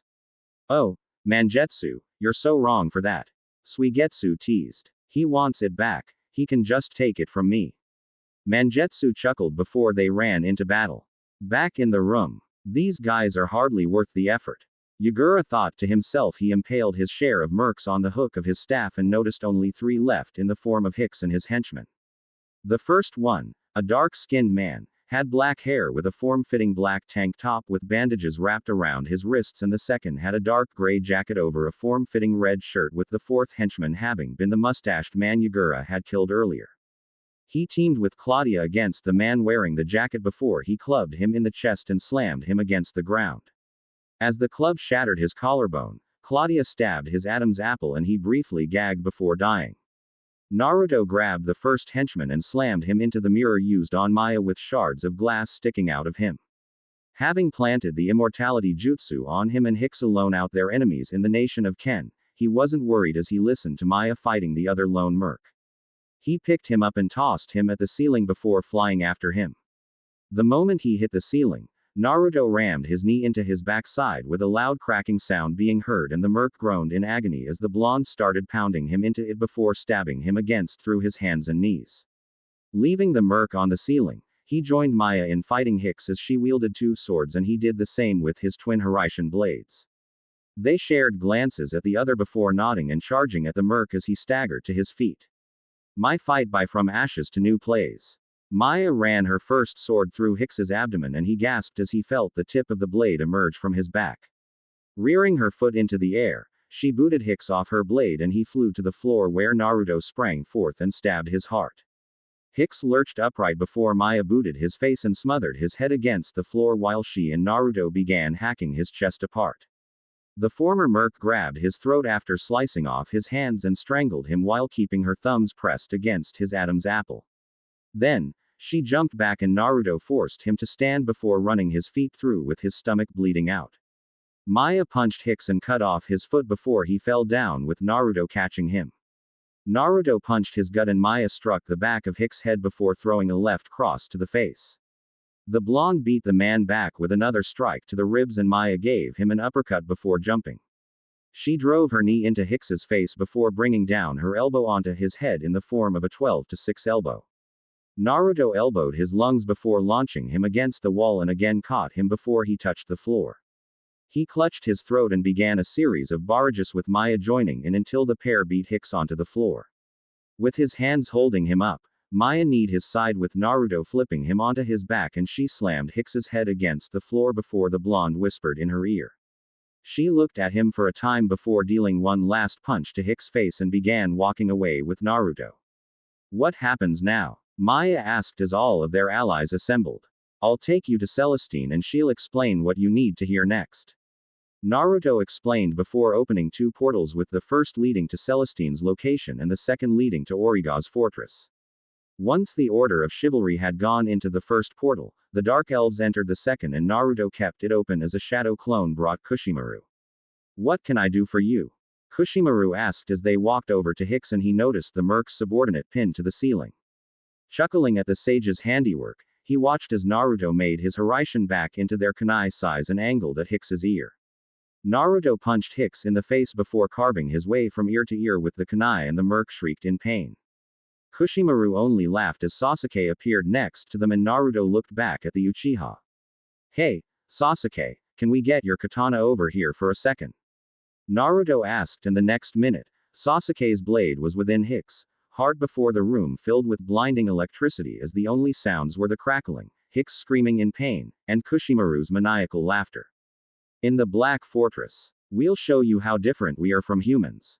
An ogre declared to the teenage dark half-elf Chloe, who lay on the ground and looked up at the ogres fearfully. Slim and busty, Chloe had blonde hair with a side hair ponytail that went down to her feet and she possessed bold crimson eyes. She wore a dark cape atop a blue uniform leaving little of her torso covered and wore a small black thong with thigh-high stockings and boots of the same length. Her bosom was covered by a unique crop top of sorts that covered a small portion of her and extended to her hips. Stay back, Chloe said before Fu, in her partial transformation with Chomei's wings sprouting of her back, and Amayuri, wielding her Kiba blades once again, crashed through the roof with Naruto's clones behind them. Fu wielded her Kabutomushihan sword and charged at the ogres. War Remix by Bone Thugs and Harmony plays. All right, let's see if you beasts are all talk. Amayuri said as she used lightning style. Lightning fang on the ogres without harming Chloe, and said dark half-elf looked around as they were electrocuted while Fu decapitated a few of them with the clones, sending the remainder of them flying with Big Ball Rasengan. Hey, Chloe, are you alright? Fu asked as she helped Chloe to her feet, and while said girl disliked humans, she sensed something was different about her that seemed pure compared to most. Who are you three? Chloe asked. The name's Fu, that's Amayuri, and those are clones of our pal Naruto Uzumaki. Fu smiled. You alright, Chloe? Amayuri asked. I'll live, but what are all you doing here? Chloe asked. We're here to help you and Origa. One of the clones said. That's Queen Origa to you, human. Chloe said. Whatever, we've rounded up your fellow dark elves and even some new allies. Another clone said. Marin, Miria, Serafina and Hermione, are they alright? Chloe asked. They're in the castle right now. In fact, the real Naruto is taking them to free Origa as we speak. Another clone said. Care to come with? Fu asked. Lead on, Chloe said before the shinobi escorted her to the dungeon area. Dungeons. Origa sat in a dungeon and calmly faced the wall with a black collar preventing her from using her magic to break free. She was exotically attractive with her long black hair and honey-colored eyes, with her HH bust visible by the dark purple crop top she wore with the tops of her exposed. Despite her slim and youthful appearance, she, like Celestine, was centuries old and featured a white cap-like crown on her head with 3 hoop earrings on both ears. She wore purple thigh-high boots and wrist armor of the same color with a small black thong and long black cape. Origa possessed a pubic tattoo, and she looked to see the true Naruto arrive with all of her subordinates alongside him. Origa-sama, are you alright? Chloe eagerly asked once Naruto ripped the cell bars open and Miria managed to snap the collar apart with her magic. I am unharmed, Chloe, and am glad to see you all are the same as well. Origa spoke. Thanks to Blondie here, Coronu is nearly down for the count. Miria said as handed her queen her magic staff, and she looked to Naruto with her sole reasoning for not attacking him being that her telepathy had allowed her to see him rescue all of her subordinates from harm's way along with knowing of his shinobi history. Then we haven't a minute to lose, Origa said before moving from her cell and having her escorted through the castle while her forces joined him and his shadow clones. Downstairs, Alicia, Yana, and Prim along with their forces attacked every mercenary and ogre that dared to move, with Maya appearing. Fighting back to back with the dark elves where their magic strongest in the fortress gave them yet another edge, and a whistle was heard. All looked up to see Naruto and Kushimaru standing on a ledge holding 2 people, and the swordsman cleared his throat. Naruto. Kushimaru, what is this? Alicia asked. We brought something for you girls. Naruto said. Since you girls deserve nothing but the best, they needed some prepping first like any good present. So, have a blast. Kushimaru said before throwing the first item on the floor, and the female warriors looked to it was Hicks with 4th degree burns. Naruto had carved a deep Glasgow smile on his face that was bleeding out, and his face was frozen in a hideous rictus grin from Sasuke having stiffened his facial muscles with Chidori current. See that? He's looking forward to getting his handed to him so much that he's already smiling. Kushimaru laughed. Hicks let out a blood-curdling scream of pain from his burns, and Prim looked to see Naruto chuck his remaining henchman next to him. The henchman's abdomen was completely gone and he lay in shock before Alicia punched him in the face. What is this? A bald overweight merc with an eye patch and green jacket asked, and before he could react, Chloe stabbed his backside with her dagger. As he screamed, she carved her way down to the end of his spinal column, and he screamed with Jinpachi grabbing the top of his head while grinning ear to ear, either eye-patched warrior staring into the other. On your knees, bitch. Jinpachi sneered while forcing the man down onto his knees, and Chloe ripped the dagger out of him. She struck him in the face and Jinpachi held his hand out in front of her to catch her attention. How about we leave his one eye going to see this? Jinpachi said before whispering to Chloe, and a cruel smirk appeared on her lips. You humans are some cruel bastards, but in this case, Chloe said while standing back at a safe distance and watching Jinpachi bring down Shibuki onto the man's belly. He screamed as the blade blew him to pieces and looked to see another shadow clone arrive. Chloe, we've got something for you, too. The clone said before throwing an elder man with gray hair in a ponytail and red eyes with a red coat featuring a yellow undershirt and black neckerchief. The clone presented the heads of the man's hooded bodyguards and threw them at his feet. You. Chloe growled and the man, Sir John Mandeville, looked to her. Is that any way to talk me? Knowing the history me and your mother share, Mandeville said before Chloe kneed his shoulder and Fu handed a whip to the elf hybrid. Don't ever mention her, you lowly scum. Chloe roared before whipping the man once the immortality jutsu was implanted on him and he cried out as he tried to reach for his cane. The clone grabbed it and used it to bludgeon the areas where Chloe whipped him. Mandeville screamed as he was furiously whipped and battered from the combined effort of his blonde attackers. Chloe left deep lacerations in the elder's back and she stomped on his head before resting her foot on it while continuing her onslaught. She whipped him again and again with all her might, with every bone below his neck being broken. Mandeville fearfully looked up at Chloe as Fu tossed Kabutomushihan to her and she wielded it along with her dagger. Before he could open his mouth, Chloe hacked into his head repeatedly and destroyed his skull with either blade. Angrily snarling at his corpse, Fu planted a calming hand on her shoulder and Chloe began to regain her composure as her eyes fell to Prim attacking Hicks's henchman. He gasped as she stabbed his Adam's apple and slowly carved her way down his throat before sticking the sword inside his mouth. The merc's eyes grew wide as she made him swallow the blade until she roughly ripped free and planted the blade at his forehead. Please, don't do it. The merc whispered in fear before she slowly lowered the blade with cold eyes and pressed the weapon into his skull with him screaming the entire time until his brain was stabbed. Prim ripped the blade from his head and joined Maya, Yana, Chloe, and Alicia while they beat up Hicks. Hicks howled in agony as Maya punched his forced smile with Alicia, Prim, and Yana ferociously hacking into his sides before cutting into his chest. Chloe set her foot on his throat and suffocated him while punching the underside of his jaw. All shinobi present stood watching as they attacked him and they all hacked in his abdominal muscles while blood flying onto them with the forces their stabs carried.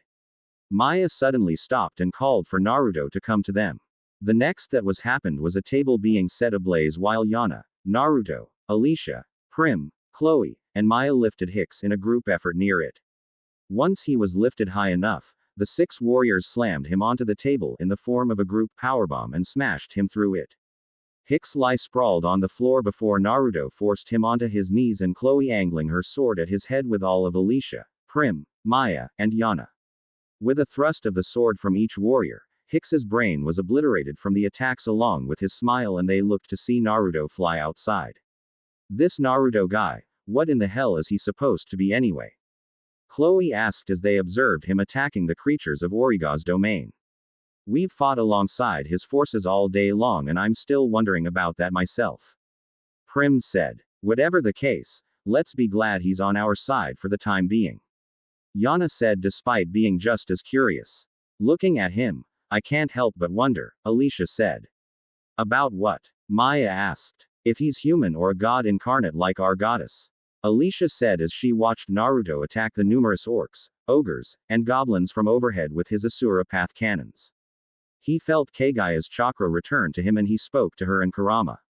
All is set for the finale. Kaguya spoke. Then we're in business. Kurama and Naruto said. Persecution of the Masses by Shiro Sagasu plays. Naruto used fire style, Uzumaki Hellstorm Magic Inferno to burn the creatures below and noticed a few gargoyles flying at him from either side. He formed his chakra chains and they each grew red scythes from Kurama's chakra. Wrath of Kratos. Naruto yelled as he spun around with the chains being swung at the gargoyles and the scythes cutting into them with the chains crushing them. The winged creatures' remains fell from the sky and landed on the scorching ground with the earth shaking. Minutes later, the last of the Coronu mercs stood by with the soul orcs, ogres, cyclops, minotaur creatures along with the monsters Cruel had sent to the land before his death. All was silent before the ground shook and the fiends looked to see something gigantic charging at them from the nearby smoke. It was revealed to be Naruto's Asura Kurama mode, with both Celestine riding in the head alongside him, and Sasuke and Madara fused their Susanoo onto the fox in the form of their majestic attire armor. With the dual Susanoo and his griffin avatar fused together, Kurama resembled a cross between a Tengu and Griffin, with the rest of their allies appearing around them, led by Naruto's shadow clones from each nation, and all but the Dark Elves were present. Naruto and Sasuke made the first attack using 6 paths, Ultra Big Ball Rasengan and Indra's Arrow on the farthest of their enemies. This took out a majority of them before the sky clearing for the first time in ages, as Origa gathered all the dark magic in the Outlands to power herself, and she looked down to the last of their enemies. She held up Koronu's bespectacled young mage, Kin, and he struggled while a shadow clone branded him. "Please, let's just talk about this," Kin pleaded before the clone tossed him in the air and Origa's staff met his backside before electrocuting him. The mage screamed in agony for a short time before exploding as a display of Origa's returned strength, and she raised her staff high into the air. Invade, destroy, repeat by Powerman 5000 plays. Charge. Celestine and Origa commanded their respective forces while the Shadow Clones lead the Order of Chivalry and their combined soldiers into battle, with Naruto's allies joining in. The tailed beasts had attacked the other mercenaries and monsters throughout the Outlands, and Origa joined the Shadow Clones. Would release several hundred hands, Madara said while performing said technique to crush their enemies, and Nana worked with the Dark Elves while they safely stood atop Chome's head. Using their magic, they bound their foes and left them at the mercy of their enemies. Sasuke and Madara used Amaterasu on the mercenaries and watched as Jugo worked alongside Irena while Edgar managed to stab through an orc's chest with his tail stinger. Shino used his parasitic insects to devour the minotaurs, and Matabi once again set a fiery perimeter. Yugito set her sights on a merc with short brown hair and a great underbite before impaling his head on her claws just as Claudia slashed through his neck. Chloe and Fu worked back to behead their foes while Alicia and Prim rode on the backs of an eagle avatar flying overhead. With a shadow clone joining them through the use of truth-seeking balls, they shot arrows at as many enemies as they could hit, and one merc with long black hair began to run away. He didn't get far as Origa raised the staff overhead and electrocuted him with a burst of electric power. Coming through, Ruru said before appearing on a chariot carted by 6 nine-tailed version 2 clones tearing across the lands, and she slashed through the orcs with her battle axe while victoriously smiling. The creature's bloody remains dropped to the ground as the clones tore through their enemies with sheer speed, and Ruru held onto the chariot. Sasuke used Chidori's spear on the enemies as Madara had the statue use the 5-element technique to finish the last of the monsters, and the mercenaries all lie in pieces while their allies let out battle cries of victory over them. Naruto, it is time this end this once and for all, Celestine said, and he nodded to the elf.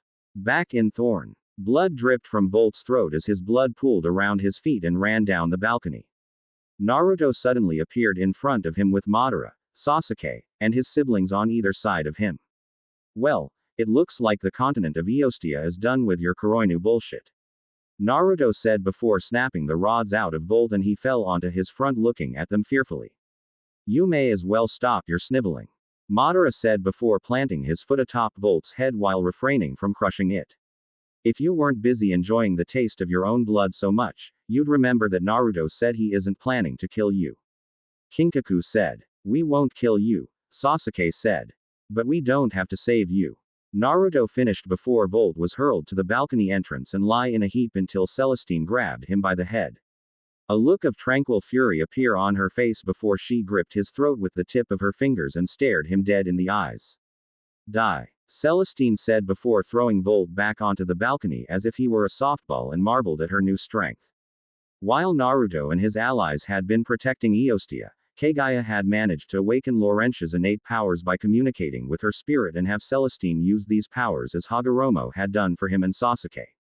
Volt cowered at this and Celestine jerked him to his feet before Origa appeared. She charged at them and Volt was convinced that she'd be more interested in fighting Celestine face to face. However, Origa swung her staff and clubbed Volt out of Celestine's hands before he flew into the wall. Volt let out a muffled grunt before Celestine attacked again and jutted her fingers into where his heart was. He coughed before Origa, using the swiftness that only an elf possessed, hopped onto Celestine's shoulders and ran Volt through. Celestine held still as Origa swung Volt into the balcony and he tried to crawl away before a shadow clone appeared with an angry Maya glaring at him. My Enemy by Hans Zimmer plays. Maya delivered a brutal round of punches to Volt's face and Origa impaled him before electrocuting him. More shadow clones arrived with the Order of Chivalry and Origa's subordinates with all of Nina, Celine, Tasha, Christina and the combined fighters of each nation joining them, all wielding weapons. Well, our task is accomplished. Madara said before Naruto placed his hand on the elder Uchiha's head. You've done a kick-ass job, Madara. Naruto complimented and Madara smiled as his body became chakra that disappeared in the blonde's hand. Stemming from his possession of the Uchiha's reawakened Rinnegan eyes, Naruto found it possessed some of his chakra as well and he could use it recreate him with his yin-yang powers forming a body. Though a replica of Madara, he possessed all the powers of the original prior to his 10-tailed state and the personality of the original while having a fair amount respect for Naruto and Sasuke. Naruto and his assembled allies looked to see all of Eostia's female fighters attacking Volt together. Origa sprang into the air and knocked Volt to the ground with a double kick before she began stomping on his neck. The Order of Chivalry and their allies all furiously hacked into Volt's body with all the strength they could muster. Volt's groans of pain grew weaker and his eyesight became hazy as the endless onslaught of multiple swords, daggers, axes and Origa's staff brutalized him. Maya's sword dealt a sharp attack to Volt's neck as the Dark Elf Queen moved her foot away and his head went flying high into the air. The last thing Volt saw before going blind was Origa's staff and Celestine's bare palm flying at him from both sides. The elves destroyed Volt's head and returned to the ground before staring at each other for a time. With them having been at war with the other for the longest of time, either of their forces expected a fight between them to break out. However, Origa huffed before turning away from Celestine and walking to her subordinates. Celestine Lucas, in exchange for your assistance in freeing my land and stopping that fiend's foolish plot, you have my word that I shall never again rely on mindless beasts for my uses. Origa said. Origa, in return for your hand in saving this continent, I'll allow you and your forces to leave with your lives. The elf said and the ever-loyal Chloe was about to say something to Celestine before Miria clamped her hand over her mouth. She subtly discouraged Chloe from saying anything that would provoke the goddess reincarnation and Origa's ears twitched a moment or two. Fox human, take us home. Origa commanded. You don't have to talk to me like a dog, you know. Naruto said. For your part in saving my precious subordinates, I'll spare your life. Now take us back. Origa said before Sasuke appeared. That's enough, Origa. Sasuke said. You dare silence our queen? Chloe demanded. It's not a matter of silence. I don't care if she's queen or not. Doesn't give her the right to talk down to him like a lowly dog. Sasuke said. Why? You. Chloe said before Kinkaku and Ginkaku got in front of Naruto with Origa's subordinates getting in front of their comrade in return. Don't think we won't kick of someone we've saved. We've done it plenty of times before. Kinkaku warned. Go on. Try us. Serafina said. Took the words right out of my mouth. Ginkaku said. Enough. Naruto and Origa said before opening the time-space portal in front of the Dark Elf Queen and she walked through the portal with her subordinates following suit, Chloe looking to Fu. Bye. Fu and Chloe lowly said to the other before the latter vanished into the portal and returned to the Black Fortress with the portal closing behind them. Will you be alright? Origa asked with her stoic expression. Don't worry, Queen Origa. We'll get by just fine. Hermione said and Origa looked at her youngest subordinate. That's right. A bunch of lowly worms like those could never shatter our resolve that easily. Chloe answered. Excellent. Origa said before going to her private chambers and closed the door before standing there. Tears began streaming down her eyes and she held her head in her hand while trying not to make too much noise. Given that Origa had first saved Chloe, Serafina, and Hermione, who was little more than 6 at the time, from being raped by bands of humans, she felt horrible from her arrogant ways having placed them in the same situation and endangering the remaining 5 of their species aside from her. Origa's silent weeping went on uninterrupted as she stood against the door in shame and kept her head low. Back in Thorn. Naruto. Words cannot express how much of a debt the continent of Eostia owes you. Celestine said. Yeah, Blondie, you really kicked. Ruru spiritedly said. I didn't do any of this for thanks, but I'm glad I could help you. Naruto said as Celestine softly looked to him. Naruto, if it's no trouble, can you take me home? Nina asked and Maya began to leave. Maya, Celestine said. I'm just going home now. Maya said before Naruto opened a portal for each woman to go home, and they were each escorted by a shadow clone, with him personally taking Nina and Katu back to Dragundala. None of the Order of Chivalry aside from Celestine and Katu speaking to him. Well, thank you for your help, Naruto. Nina said after arrived at the castle as the clones had cleared the place of the remains of the dead demons and monsters. Yes, Naruto, we cannot say that enough.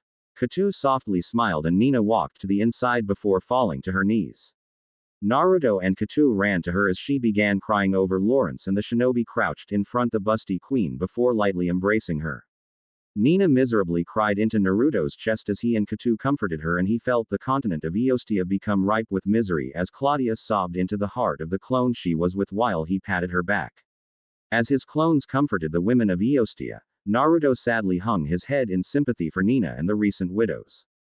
While he had stopped Coronu from taking over the continent, he still failed to save some of the Order of Chivalry's family members, and his head stayed bowed as he comforted Nina. Meanwhile, Volt, Ginyu, and all their allies awoke within Jigoku Akumu no Okoku and were tied to crosses while Naruto stood in front of them. Aside from Jin and the dragons of Dragundala, all of Koronu's forces, inflicted with the immortality jutsu or not, had their souls cursed to appear in Naruto's genjutsu world, and he smiled at them. You are in hell, little bitches, and I am the devil. Naruto declared. You bastard, let us go. Volt barked. Us. That's a laugh. Anyone with a brain can tell you and Ginyu would end up double-crossing each later once your dumbass empire was formed. Naruto said. You'll never get away with this. Ginyu said. I already have, and it's a nightmare you'll never wake up from. Naruto said before using his magic to castrate Volt, Ginyu, Geto, and all their forces before carving their whole bodies to pieces. Unless he undid the genjutsu cast on their souls, they were immortal and would stay in constant pain for eternity under Jigoku Akumu no Okoku's effects while never growing to enjoy it, while killing the chances of anyone ever resurrecting any of them. I'm finally finished, and you know the difference between past and future Naruto, Coronu story writers, my up brain. Every last torture used on the villains had me laughing all the time, and I hope you enjoy the immortality jutsu prolonging their suffering. Aside from Mandeville and Beasley, I love the fact that Naruto is going against trained fighters and monsters that he doesn't need to hold back on as he would with the regular civilian villains he's fought in my past Naruto hentai stories. With a harem this big, I needed a darker approach for a story like this, and as you can see, there's almost nothing funny about what happens in this chapter unless you have a sadistic personality like me and you're laughing at what happens to Volt and his crew. Even with the rewrite of what happens to him personally, the symbolism of the painful impalement still applies with the stabbings. Unlike Nina in Princess Knight Katu, she witnesses her husband die and Ginyu rubs it in her face while molesting her, the latter of which occurs in the actual hentai. In my whole hentai series, I've never had any girl molested or stripped of their clothes until now, although the character Kaoru was raped and murdered in my last hentai remake, though she never makes any appearances at all. Although Klaus wasn't shown to die in the Coronu hentai or game, there's little to convince me he's still alive. Another departure from my previous hentai stories is that the girls aside from Celestine and Origa don't know Naruto at all. Like you can tell, they keep questioning what he is, and this'll make them keep him at arm's length for now for more character development to be built between them in later chapters. If they knew who Naruto was, they'd know he's there to help, but since they don't, the question remains to some of them. Is he really saving them or getting rid of Volt so he can take Eostia himself? Of course, we know his real intentions, but none of them know for sure, and this layer of mistrust adds to the dark tone. Making Celestine have super strength was an idea I had, since I'm sure many found it strange that she's a goddess reincarnate and couldn't defend herself against Volt. Yeah, this makes her a bit of a Mary Sue type character, but I really don't give a shit if she is, given she could finally get her hands on Volt.